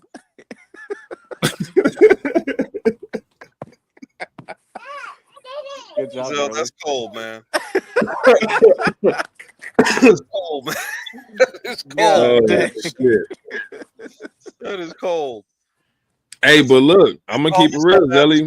There's some shit that they can do over there. There's some shit that they could do over there that could really stop a run. And yes, the Stealth have a couple good backs, but they ain't got no backs that's like yeah, I'm saying we should be like, oh, they got to be threatened.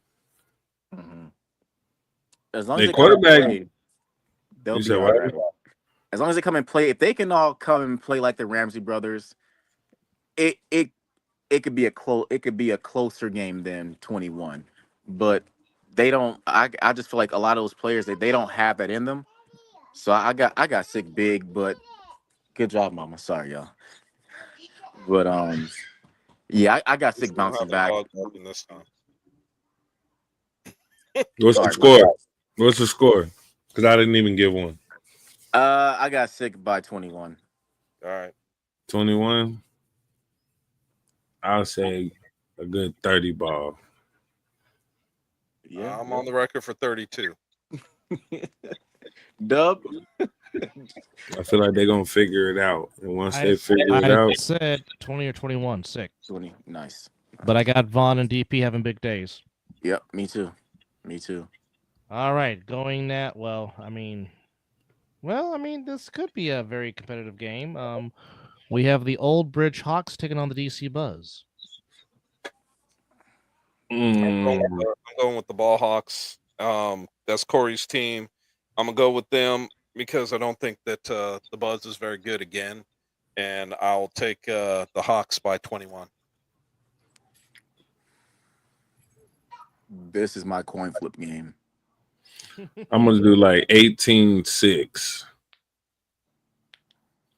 This guy's game get 21 is ridiculous. Just saying.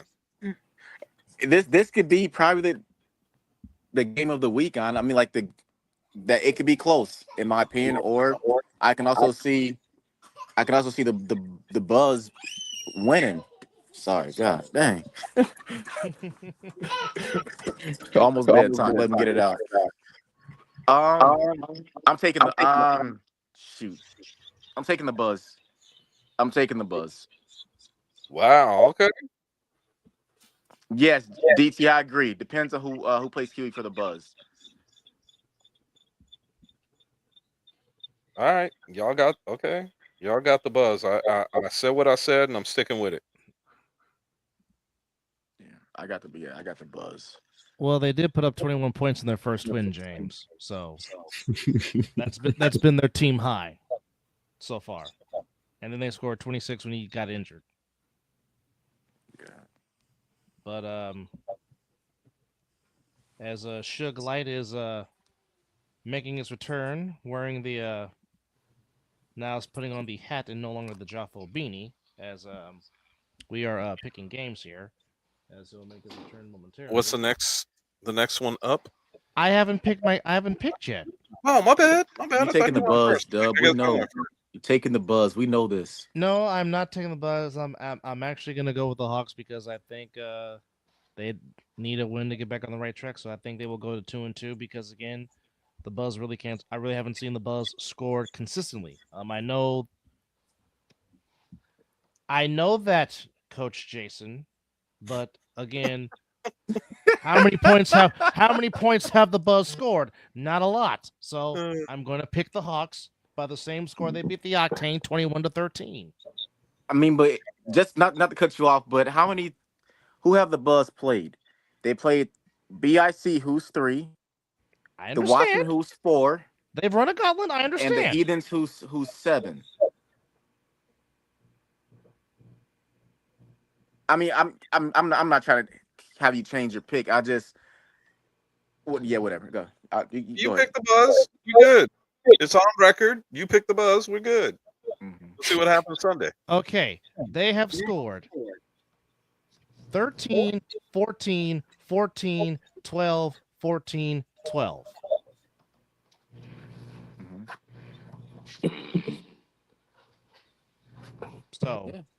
So what we saying? It's going to be 13-14. It could be a 14-13 score as CP3 joins us. Everybody wants to join us when it's almost time to. I'm so sorry. I'm so sorry. No, we got the perfect guy on the line. CP, Buzz, or the Hawks? I got the Buzz. Why? I got the Buzz because one, I don't believe in the Hawks. There's nothing to. That's funny, and he froze with the big smile on his face. That's hilarious. Right. That is hilarious. Now he's speaking very slowly. Probably still hurt. Hold on. Can you hear me now? We can hear you. You're just you're becoming okay. pixelated. Corey's probably still hurt. Bebo's not a real quarterback. I don't know if the guys that were hurt since the Octane game are coming back for the Buzz game. And on top of that, they're traveling. It's just too many negatives. And if the Buzz start Mark Diggs at quarterback and not. Lost him. And we're frozen again. All right, D, who do you got out of the Buzz and the Octane? And if you want to throw in your picks for the previous games you picked, that's good also. Go ahead. So I'm looking at a schedule that says Buzz versus Hawks. So it's Buzz versus Octane? No, it's Buzz versus Hawks. Buzz versus the Hawks. Octane are playing. Okay. The Octane are playing the U. Yeah, so that's what I got here. So you confuse me. Well, when's the last time the Buzz had a win? Against Snow Tribe last year. And no Corey Hammond. I'll take the Buzz. I was leaning Hawks, but I was reminded possibly no Corey Hammond. Yeah, I think he said that earlier. All right. Next up on the schedule, we have the defending champions taking on the Hunters. The 2-time defending champion. Yes. Let's ask Zelly first. Mercy rule. I'm trying to do a formal request to just be an announcer for Sunday. That game? Yeah. Well, I mean, we'll let you in the booth. Yeah, we'll let you in the booth. I got He gonna show up in his full uniform and come sit up in the booth with us and call the yeah. game. Well, that's what he did last week. Shirt, Why would that shirt, be any tie, different? storm trunks, Well, and flip yeah, flops. he called the third quarter with us. I mean that Yeah. you know.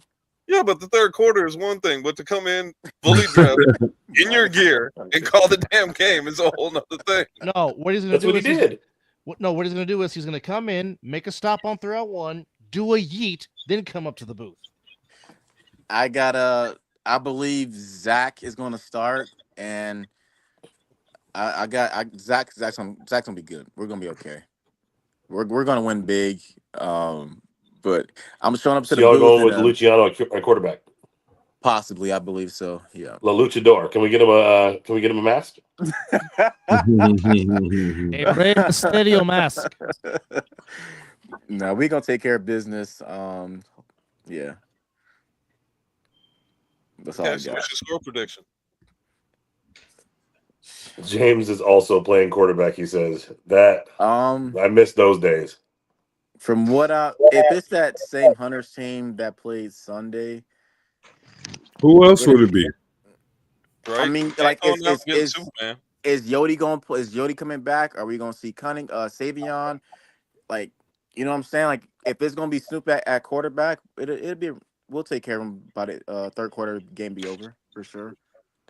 Okay, so you're saying Snoop- mercy rule? Yeah. Snoop was actually moving the ball. I mean, it wasn't against the Insomniacs, but he was moving the ball. Yeah, they should have started him. Yeah, I mean, let's not get it twisted. The Gold won on a last-minute interception, right? The Hunters were on the doorstep. They make that catch. It's a different story. I look at our D line as a whole, not even our first string or second string.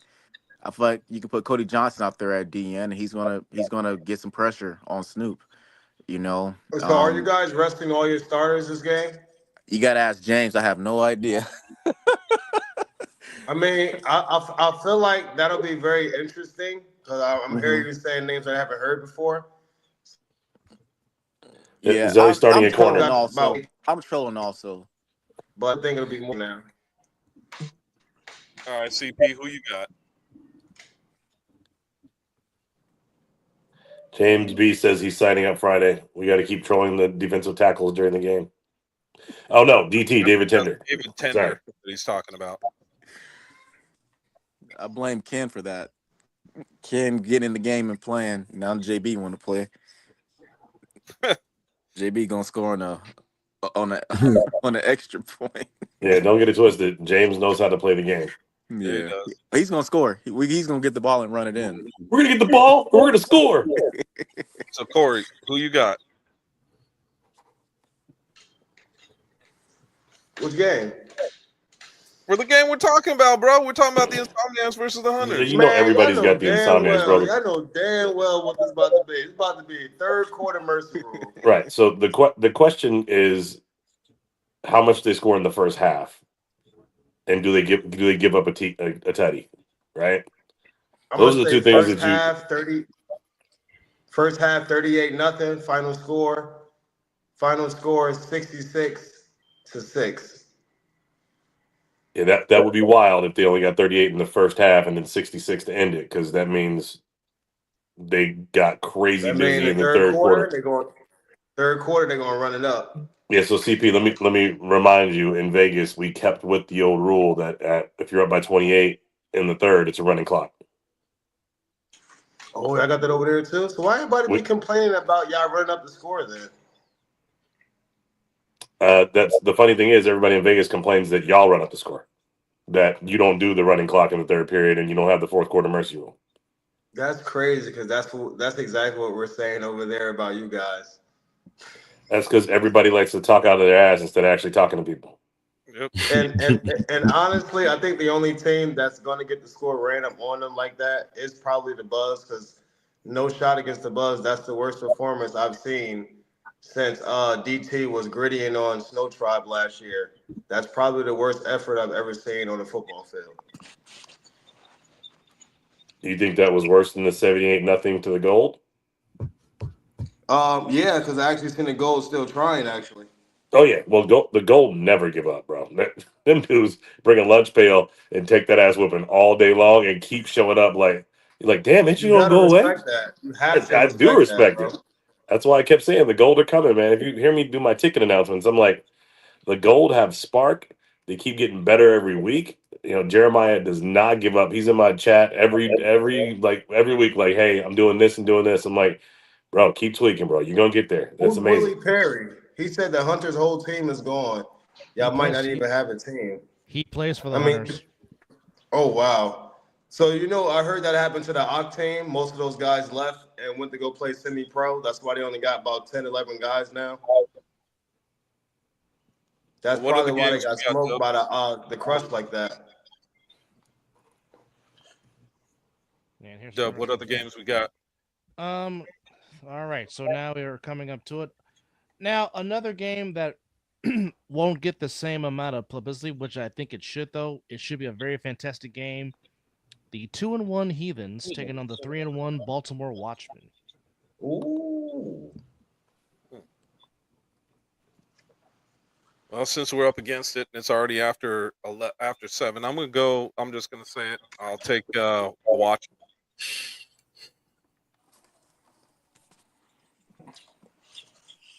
I got Watchmen also. They're Same riding Watchmen high. team we just played against Sunday comes outside. Then I got the Watchmen by 2 scores. If that same Watchman comes outside, we'll just play it Sunday. Jason Brown, I will let you know something. I just asked the question in their chat. Okay. All right. Dub, who you got? I got the Watchmen by 1 score. I think the Heathens will keep it close, but I think the Watchmen win by a score. Yep. Knox, what say you? He said Heathens by 30. EJ is crazy. I'm gonna take the Watchmen. Okay. I'll say by at least, okay, guys. at least let me 2 give you a scores. quick insider, right? Okay, I like that. But here's a quick insider.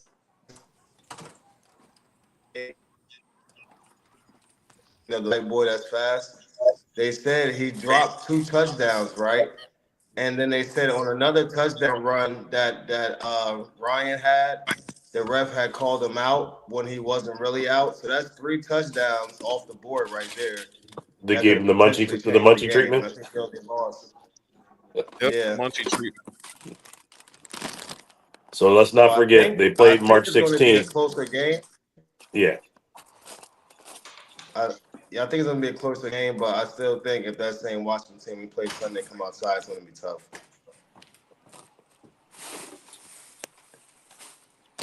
And the game is in Maryland? Maryland, yes. Yeah. And then Yeah. Okay, so who did not pick? I didn't. Okay. Man, I mean, the Watchmen should win this game, but I want to pick the Heathens because the way they've been raising up, but it's been against the Hawks and the Buzz.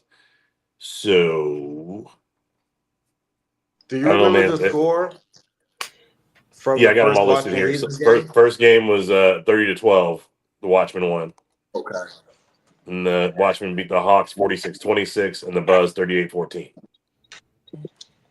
Okay. So if we play if so facto, right? Mm-hmm. The Watchmen should take care of business. Definitely, if that same team we play Sunday, like once again, come outside, then I think they definitely do.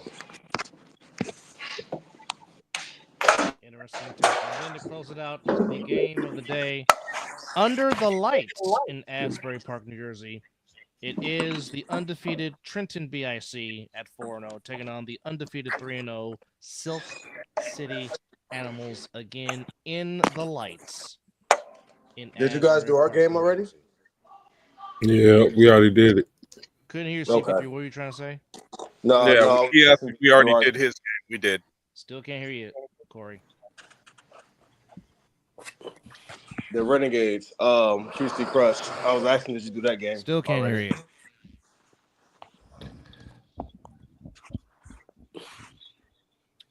Corey, we already did your game. Okay. That was one of the first games we called. Okay. All right. So back under the lights. He said he couldn't hear me. Yeah. So we going back to Animals versus BIC. Who you got? It's 1 versus 3. It's like the old BCS.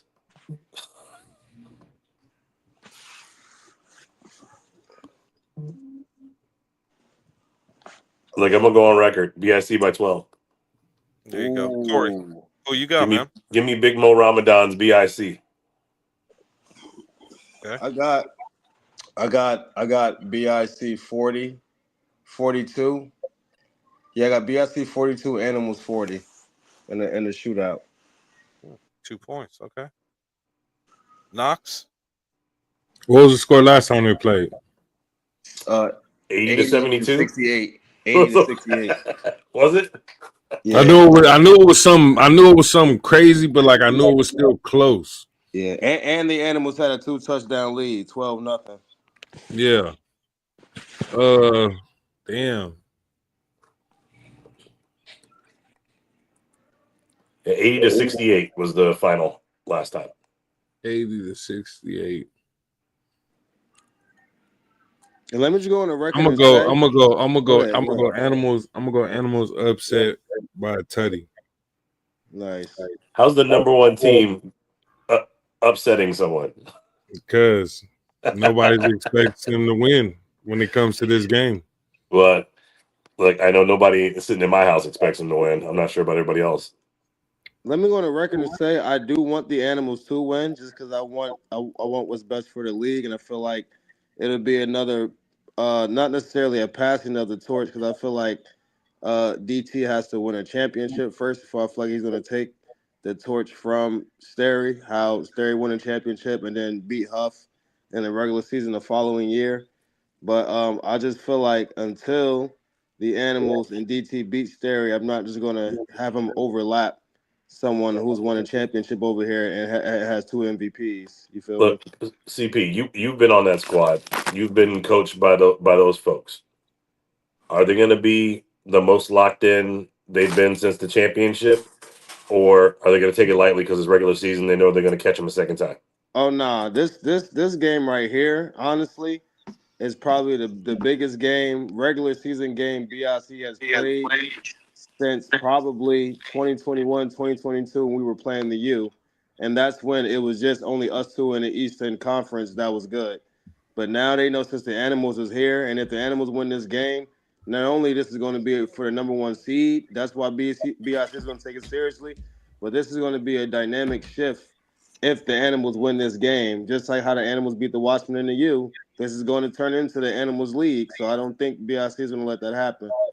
So on the same subject, does the playoff structure in the East still have a setup where the seeding determines, like, where the top 7 actually determines some of the seeding?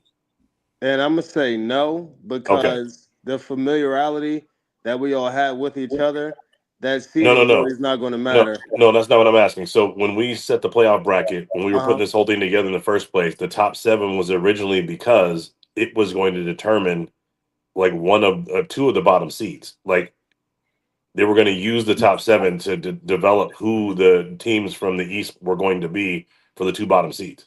Not based on strength of schedule, or not just the schedule, but the actual top 7 rankings, which is why this top 7 was so important throughout the year.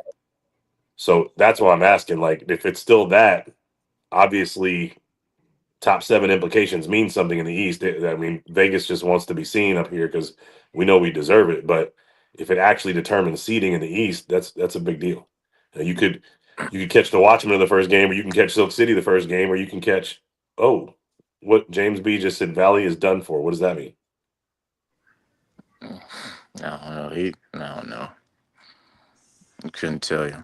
Word, because I haven't seen Valley all year, so I don't know if that means Valley's not playing, or is Valley like done for as far as the Animals D line is coming. But we'll see Sunday, because usually in a big game like this is when BIC comes fully staffed, because they haven't been fully staffed all year. That was my question. Are they going to be fully staffed? Okay, that makes sense. So I'm like, I had 2 things. Are they going to be fully staffed? And then is this going to be the game that a D line consistently rush David Tender?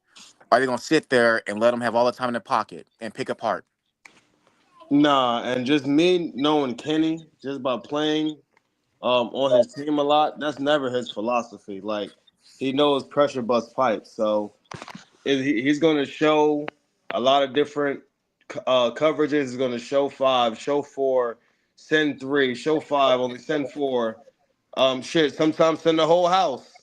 And well, I don't want to give out too much, and this is going to be a good game. But yeah, that's why I feel like it's going to be a chess match. And like I said, I kind of want the Animals to win just because I want the league to just hit a quick goddamn what they call it, a big bang, just have a whole chaotic everything over here. But I just feel like and this why I fuck with DT. He in comments still talking shit. Yeah, I'm not saying it like it'll phase him. And this is me talking as a fan, not as a player. I don't think their O line got better. I don't think their D line got better. I just really don't. So I'm not saying it phase him, but will a D line like BIC had last year, if they had pinned their ears back and rushed DT, I believe the Animals O line will be phased 100%. I'm gonna be real with you. The only reason why I'm gonna disagree is because not only DT did that last year against the same guys, true, but he also plays against guys like Isaac, who's new to BIC, and Flag.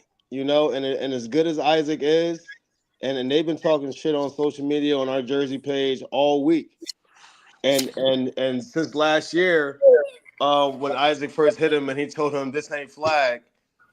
And DT remember that, you feel me? Like he kept that in his mind. So they got they got a little rivalry, and I feel like that would Isaac do a lot. He intimidates a lot of quarterbacks, and rightfully so. When he hits you, you feel that shit. Yeah. But with a QB like DT, like that's not going to phase him. We done seen him get hit.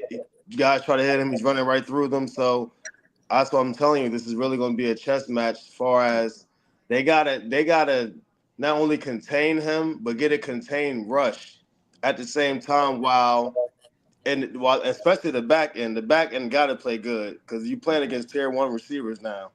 Yeah. So this is just going to be a great game to see if not only DT, because I know he's coming, but now we're going to see if Manny Diaz goes like he did last year, KP how he did last year, and I beg to differ about their O-line not getting better.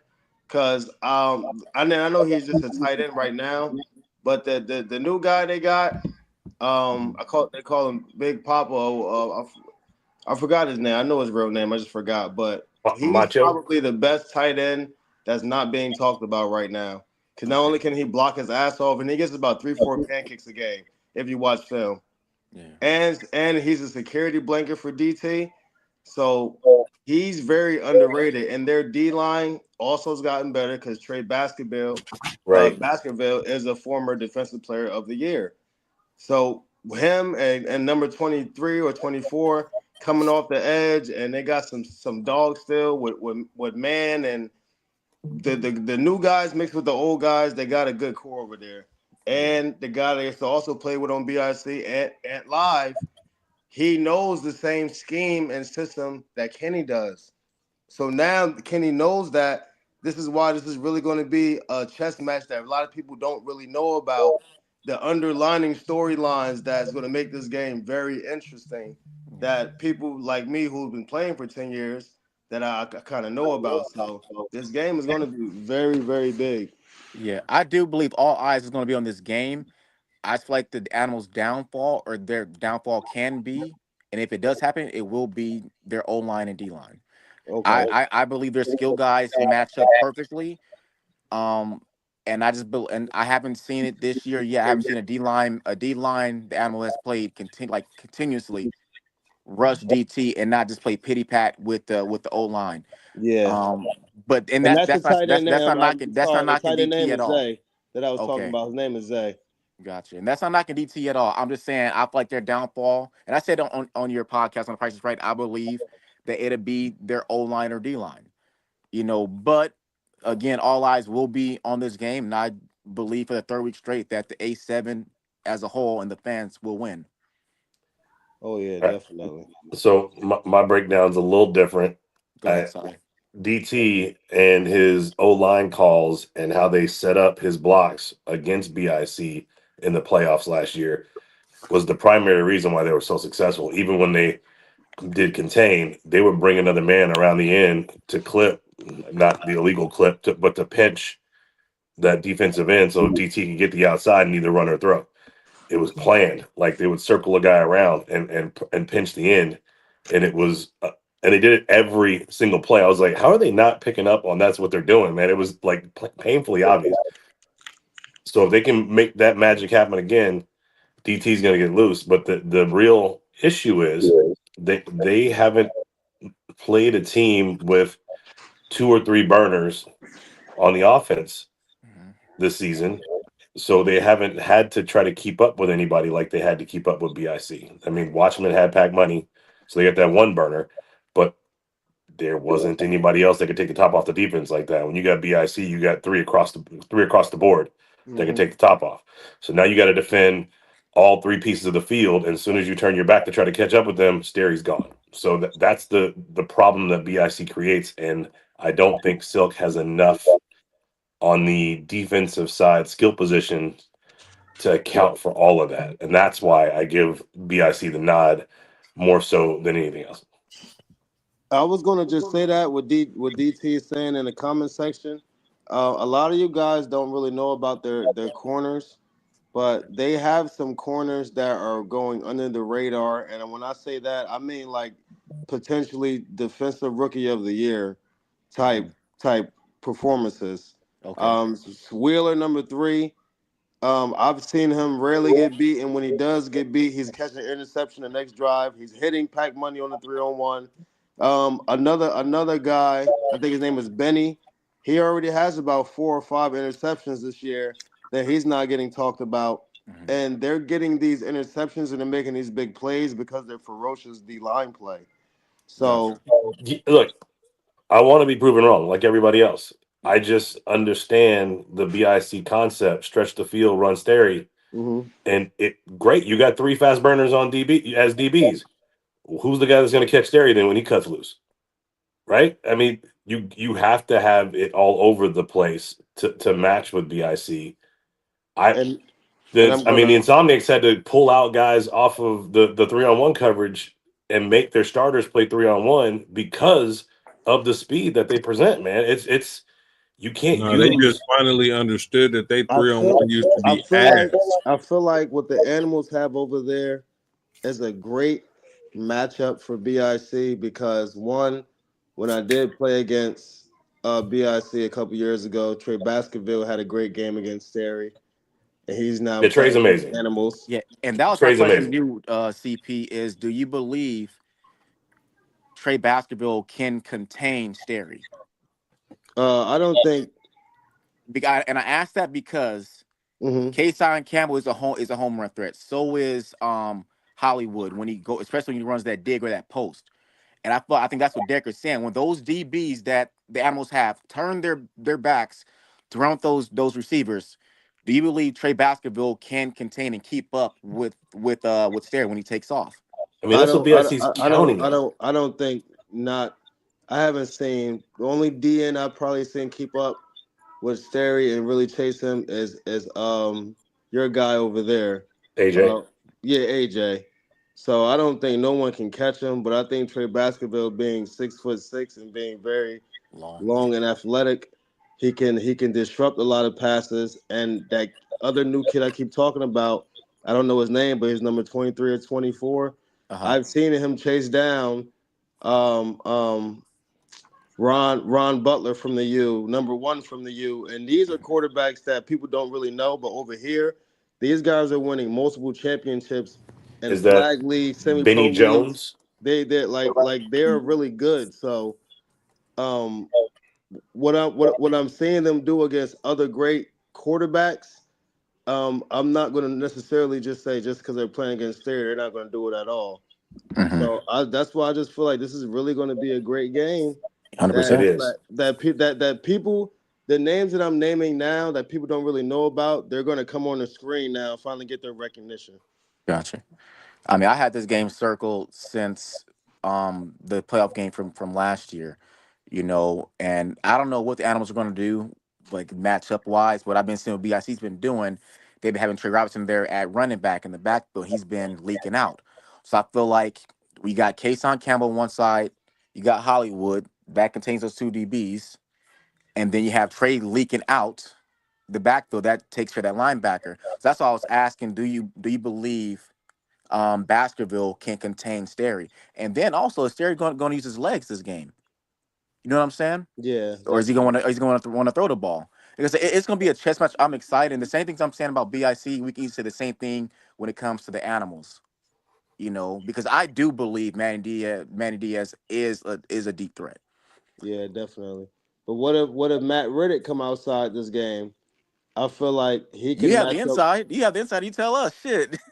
That's why I feel like everyone's probably going to come outside and give BIC the edge because Matt Riddick and Manny Diaz, they're both from PA, and they both play flag against each other a lot. So I feel like he can really neutralize Manny Diaz, and them being the same size. I think I would never say Manny Diaz is faster than King still because King probably still the fastest guy I've ever seen at 8'7", still to this day. But I really feel like the first team that make the really big, crucial mistake, that's probably the team that's going to lose.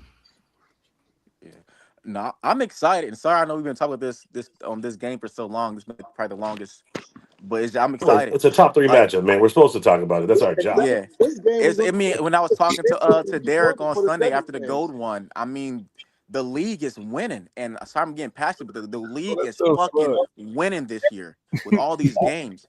And just to top it off, 1 versus 3, like this shit's exciting. Mm-hmm. Like the league is getting better, and I feel like even the West is getting better. Like it's not probably at the pace that a lot of people want it, but the West is getting better. And it's just me as a fan, like I'm excited for I've been excited this whole year. I'm definitely excited for Sunday. I'm excited to see what y'all do, CP. Like it's some exciting games happening. And just to top it off, I think there's the second game I think Dub said in Asbury under the lights this year. This is crazy. Yeah, definitely. Look, I'm so excited. I'm gonna be honest with y'all. I'm about to ask my mom if she can watch the kids for me so I can stay at the field. I need to watch this in person. Yeah, like I've been tuning into the Price is Right every time you go live, and the same with RTU. I can say this year I've been a big like the bigger fan of watching the East Division this year because again it goes back to the playoff game what the Animals did, and then the Watchmen feeling disrespected. They got better. The youth feeling disrespected. I feel like they got some pieces put together. BIC pissed off from the national championship. Like it's a great year to be an A7 fan. I'm telling you, honestly. but this is what I was alluding to a couple years ago when I went on the Joffles and said that because everyone was getting mad because I kept saying the West is actually good and we need to get our head out of our ass and stop being stuck up and saying we're this and we're that, where we're not winning and we're actually losing.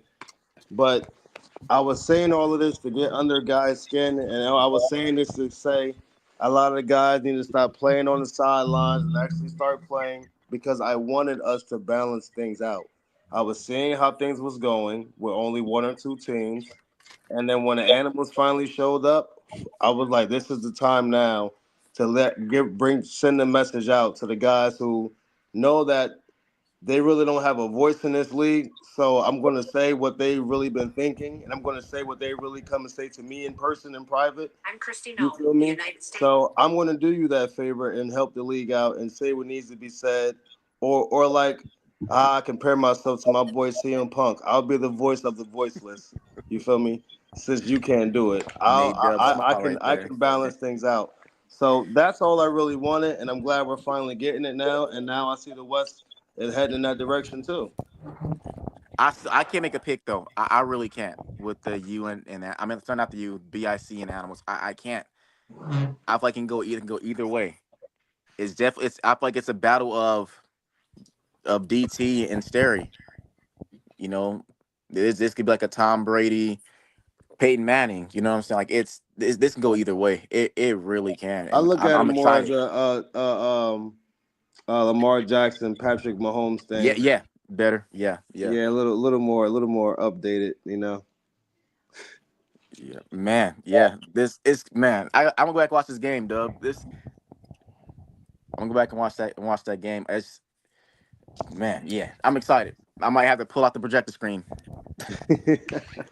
80-68 was the final score in this playoff game from a season ago, the highest scoring combined score in Ace NFL history, as the Animals actually got out to a 14-0 lead, and then the BIC was just relentless. But we got to see, Wow. yeah, BIC spotted them a 14-0 lead, but we saw how David Tender shine last year. Also saw Quentin Morgan do everything, offense and all the three-on return, but it was just too much. Well, for me, in this particular game, it was just the turnovers by the Animals and the BIC turning those turnovers into points really was the difference in this game last year, in this playoff game in Asbury Park, New Jersey, under the humidity. But, I mean, the Animals, in a sense, have been running the gauntlet as far as playing the Northeast elites. They've beaten the Watchmen. They soundly beat the Patterson U, but now this is their final test. And it's against the runner-ups from a season ago in the Trenton BIC. And it is very hard to beat that one team that you need to beat to try to get to try to join them at the table. It's always that last hurdle you got to get over. I mean, you know, to make an old padded football reference, I mean, you know, the Raiders in the 70s had to get by the Steelers and eventually got over that hump.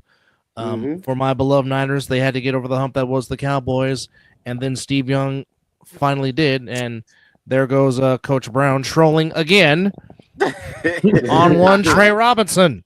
He's trolling, but it's true. It is true. It is true. Because Trey is playing more this year. He's playing running back and he's playing linebacker. I mean, unless Courage comes out, do you know anything about that, CP? Is Courage coming out? Like, I'm gonna be honest with you guys. I have Courage on social media, and all I've seen Courage do all this year and all season is just party, bro.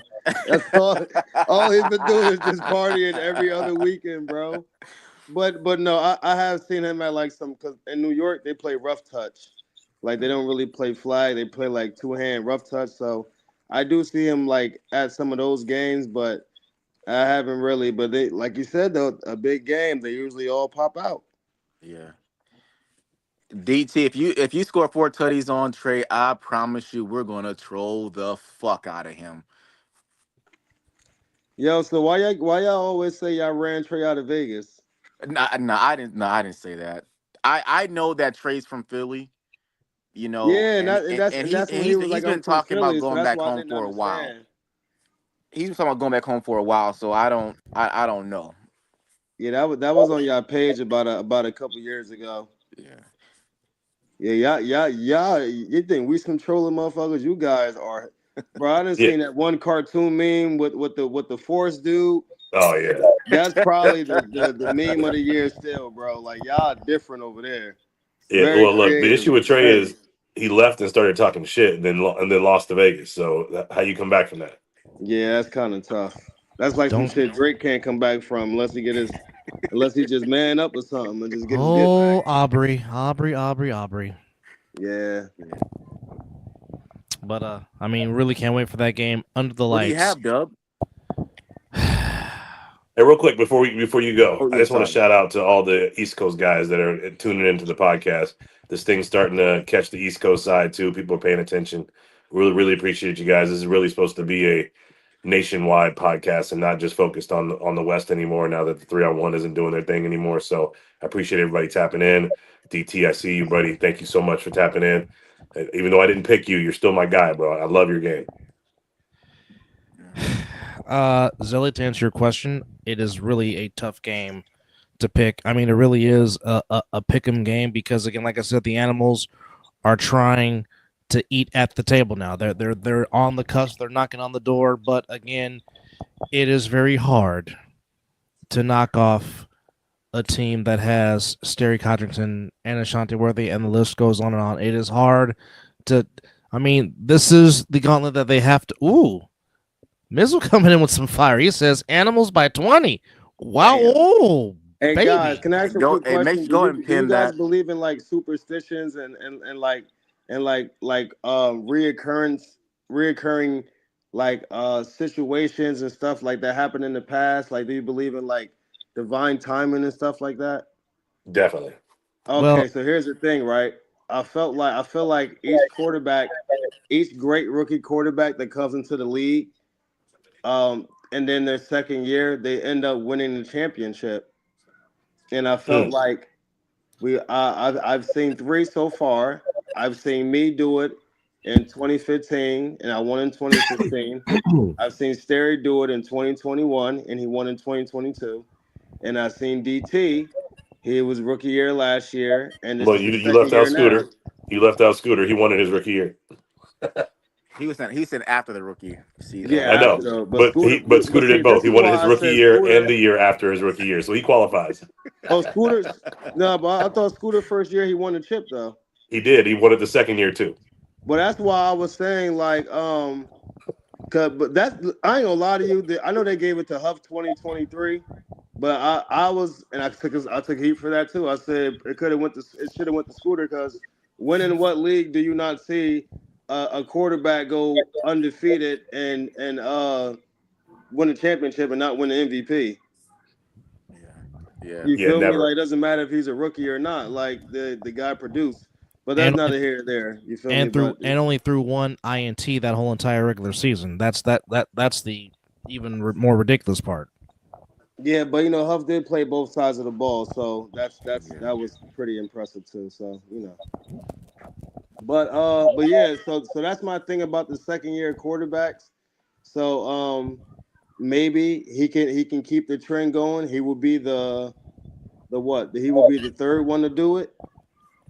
But we'll see. We'll see If you if count there's Scooter, it'll be the fourth.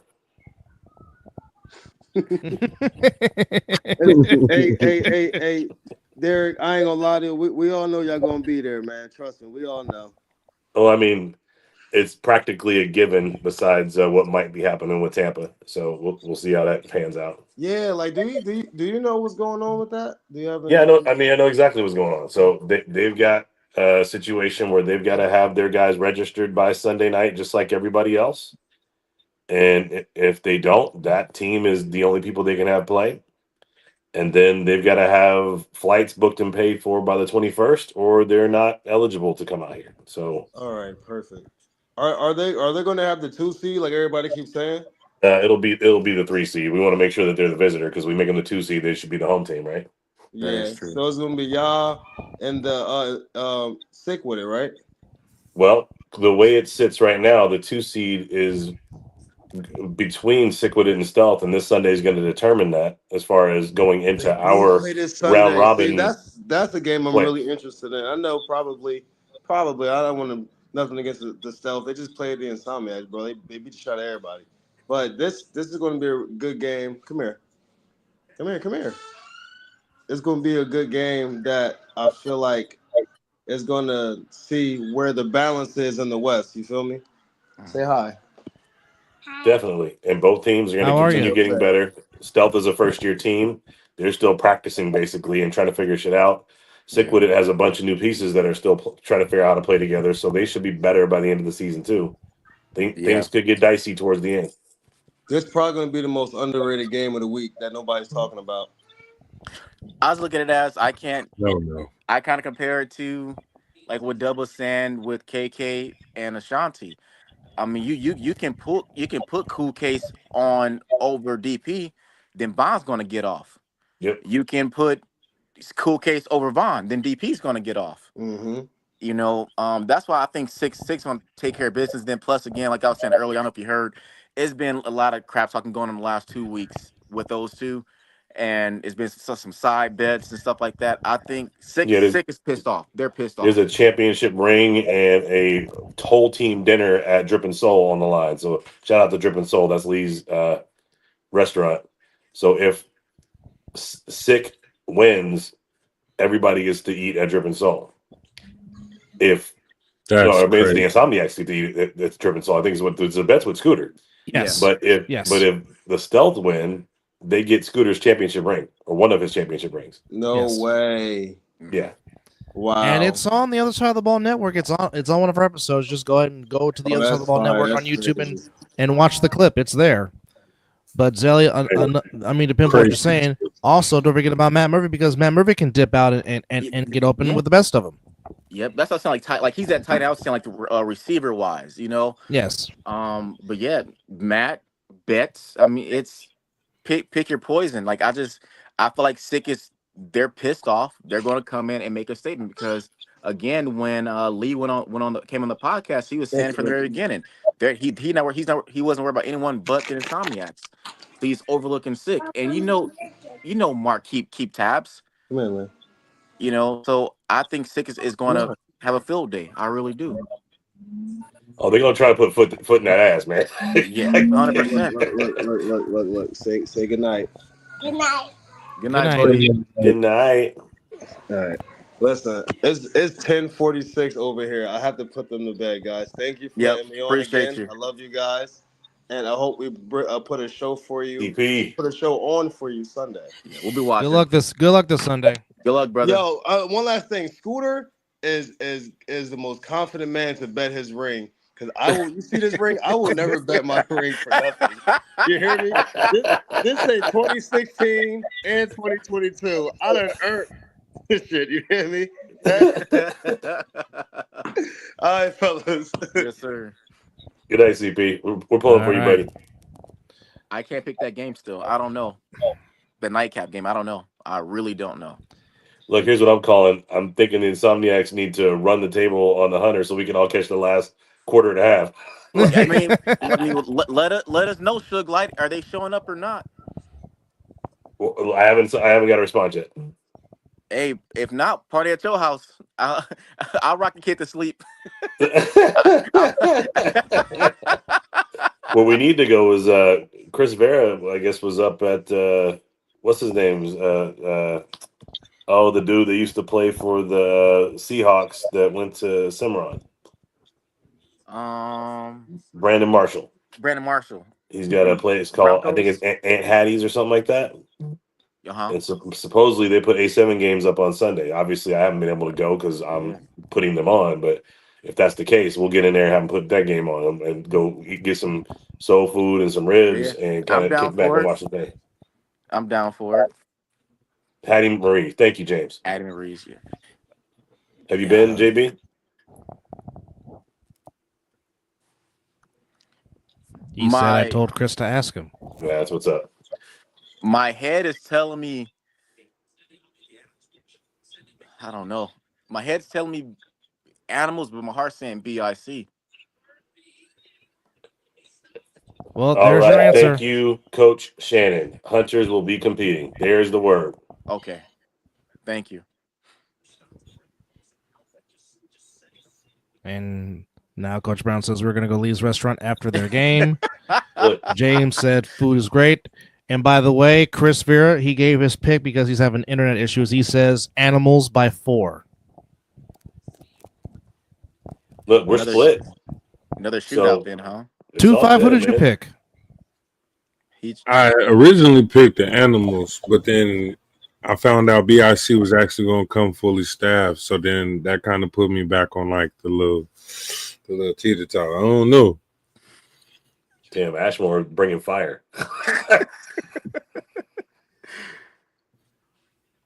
And now Coach James saying range and our competitors, we don't have to worry about them not playing. Look, I agree. They've been players on their team saying nobody's coming, so that's the reason we had to ask the question, right? If it was just noise from fans, we wouldn't say nothing. But when it's actual players saying shit, we got to ask the question. Yeah, 100%. What you said? Who knocked? You said you got animals? No, I said I don't know. Only because like I said, I didn't know that BIC was actually going to be quote unquote fully staffed. Whatever that means, but even still in the sense, I'll take the animals by like 6. I think it's gonna come down to the wire. Yeah. I think over the break, the animals definitely got better. With BIC, you still just see some of the same names, which are great names, but you see the animals actually getting better and being able to compete and showing that they can compete. You feel me? And that they actually coming for that spot. So I feel like they know that this is going to be a big test for them. This game right here, even probably for them, it still holds probably some weight. You know what I mean? So I feel like they're going to come out and they're going to do what they got to do. But it's going to come down to the wire. I feel like it's going to be one of those old backyard U and BIC games. You feel me? Where it come down to the goal line. Last possession wins type of thing. I agree with that also. I'm just going to flip a coin. And heads, BIC, tails, animals. That's just I'm just going to do it because it's a tough game to pick. Doug, who you rooting for? Go ahead and flip it. Since you can't pick it, who you rooting for? You know I'll let you get off, dog. You got to come with something. I need some kind of heat. Well, again, this year has really been about transitioning, and the animals are trying to there's transition. No more DEI, bro. There's no transitioning talk right here. Look here, okay? As long as I am black skin and can't tan, there's always going to be transitioning. No, but I just like what the animals are doing. If the animals want to get there, this is where they have to prove it. So, ask Siri to flip for me. But I mean, if the animals want to get to where they want to go, they have to beat them. And if they don't, do they go back to do they start all over again? That's the question that's going to be asked. But again, it's hard for me to pick against Stary and Ashanti. I'm going to say BIC by a championship 2-point conversion by 2. So checking out the roster, there's no Dave Valley listed, but they do have Big Mo Ramadan, and I am a fan of that dude. So adding him to their roster as a 2-time champion and a guy that we're getting a lot closer to here in Vegas, that's a lot of the reason why I'm rooting for That's the reason I'm rooting for BIC, or else I would have been rooting for Silk City because I want to see the shakeup over there. Yeah. But I can't root against Big Mo now. So, even though they got Trey, and I want to see him lose. But will it surprise me if the animals? But if it surprised me, will the animals win? It wouldn't. Absolutely not. No. I would not be surprised if the animals win, but I'm taking BIC, and I'm taking them by 10 points. I think Ole Bell will get some pressure on David Tender, and he will throw up one. I feel like BIC will come away with 2 interceptions, and they'll capitalize on those interceptions. BIC by 10. That's my final right there. All right. So I got them by 12. You got them by 10. So they'll end up winning by 11. So we can both be wrong, but right at the same time. Yeah. Well, and Ashmore Media comes up and says BIC by 7+. Well, we know this. Somebody's 0 in the L column will turn into a 1 unless the game goes overtime and it ends in a tie, which, stranger things have happened before. I don't think that's allowed in A7. I don't. He says no ties. Yeah. Who is terrible at breaking down games, James? He's probably talking about me. No. Well, fans, we were not expecting to go 2 hours and 25 minutes, or almost 2 hours and 25 minutes, but we appreciate you guys hanging out with us as we went through the got real quickly, because Derek, you weren't here when we talked about this, but just real quickly, give me your thoughts on this as I'm about to repost it back up here. Give me 1 second. Give me your thoughts on this week's edition of the Top 7. Yeah, I don't hate it, man. I don't understand Sick being below the Renegades with the 2 losses, but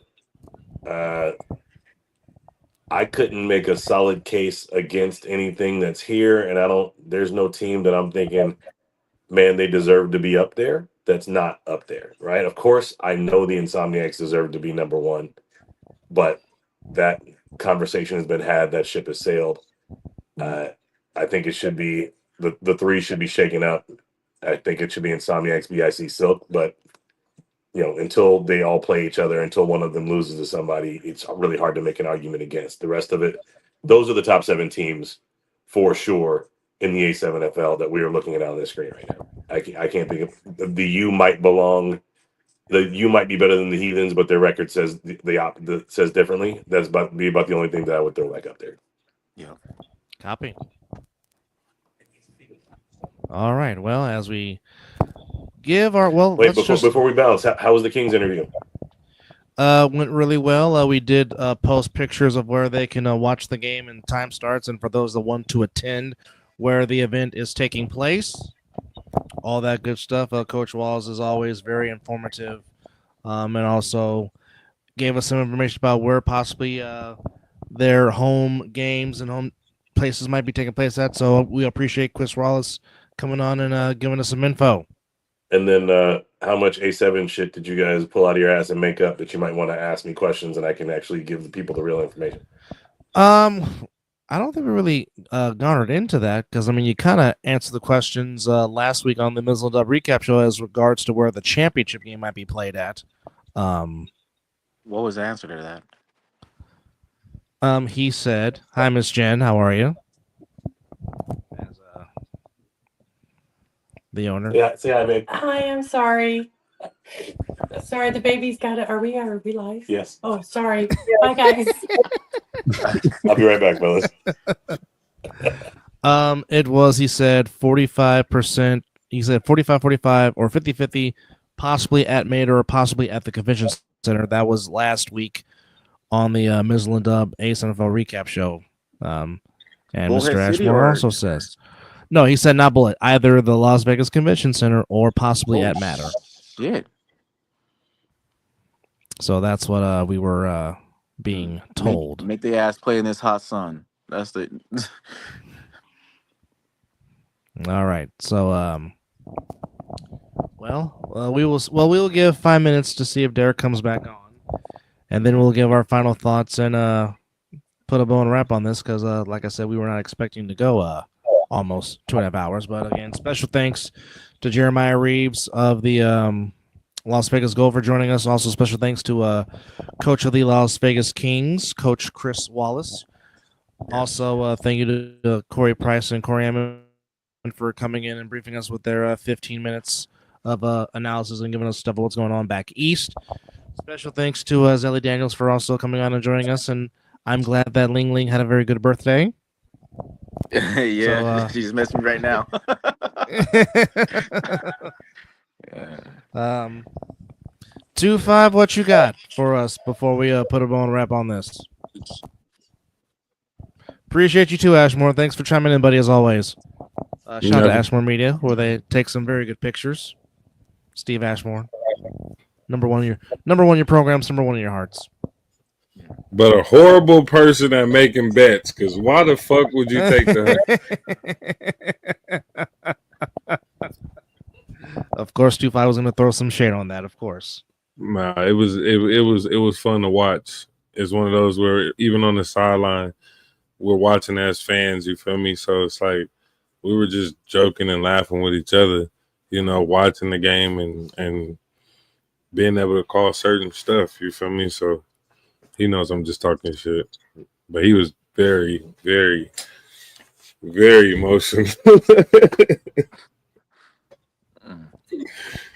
He was a few beat boxes deep. Wow. Bro, you too old for that shit. That's for young motherfuckers. Yeah. A few beatboxes?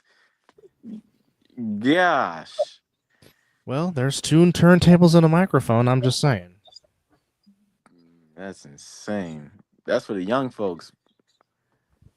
I don't dare. I don't bet at all. If I'm gonna waste my money, I'm gonna waste my money on something that I want, not all that stuff. Glad that we were able to entertain you during your break, Mizzle. Pay that man. 6 on the day. Knox was very composed. There you have it. All right, but my final thought is just love each other. Let's keep this league going, and always know every day isn't promised to make the most of it, and have patience and be composed like 2-5.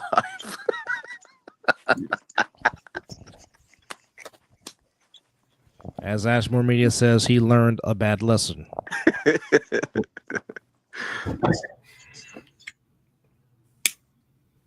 right. 2-5, really your final like- thoughts. I just really love this league. All right. Well, boss man, final thoughts before we put a bow on a wrap on this. Look, I'm super excited about the nightcap. The game's going to be lit. Super excited about stealth versus sick. I think both teams, as I said earlier, are still figuring things out. This is going to be the only other real test that they get in the regular season, and they get to kind of size themselves up. So I'm super excited about what that game's going to look like. Super excited about the outcome. Love that all these bets are on it. So if you guys are a fan of A7, that's a game you really want to pay attention to. I know we've talking a lot about potentially doing some other exciting things. Boo. Keep it under the lights. Boo. Some other exciting things about the championship, where depending on who makes it out of the West, we still might try to put a fund together to bring another team out here to play whoever our 2 seed is, just to have an exhibition, just so you can see some more East versus West and already have some folks here. So if we can pull that off, man, that would be super cool. And this game could determine who that team is. So I'm excited about that. And I'm really excited that the Stealth actually didn't end up taking the league up on the invite to fly back east this weekend, because now we wouldn't have had this game, right? So that would have been cool to have them back there, but we get our Vegas other rivalry game going right now, the way it looks. So I'm excited about that. All right. Well, I would just say I'm looking forward to seeing all these matchups. And on a sour note, today, one of the all-time greats we lost on this day, and I've been blasting his music all day long. So, Earl Simmons, we still miss you, dog. Certainly a tremendous loss in the hip-hop genre, but certainly his music has gotten a lot of players hyped for a lot of games over the years in football. So just want to give my 2 cents and say to the lasting legacy of one Earl Simmons, the one, the only, the dog, DMX. And no, I'm not gonna bark like DMX, 'cause only he can do that. But yes, don't forget, check your local listings at acnfl.com, to where you can watch all these exciting games. Also, don't forget to watch on acnfl.tv. Don't forget the Mills and Dub Show recap show coming to you sometime on that Sunday when all the games are done and subsided. Of course, Munchie will be joining us as our weekly correspondent, amongst other guests, if you will. But again, special thanks to Coach Chris Wallace of the Kings. Special thanks to Corey Price. Special thanks to Corey Hammond. Special thanks to Jeremiah Reeves for also joining us. And also, special thanks to Derek Duncan for chiming in when he's not being daddy, which, God willing, that will officially become official this upcoming Monday, which, again, the baby is in very, very good hands, needless to say. So I'm just going to say an early congratulations to the Duncans for taking on this responsibility and giving that bundle of joy the life he so richly deserves from 2 loving people. And I'll just leave it at that. Thanks, Dub. A7 Crown Prince. Indeed. As he would say, the future quarterback. Anyways, for Derek Duncan, for Zelly, for 2-5, I'm Double A saying thank you all for watching. Take care of yourself and each other. And next week will be episode number 130. Good Lord. The episodes just keep on coming. But we'll see you on the other side of the ball. Good night. Love y'all. Good night.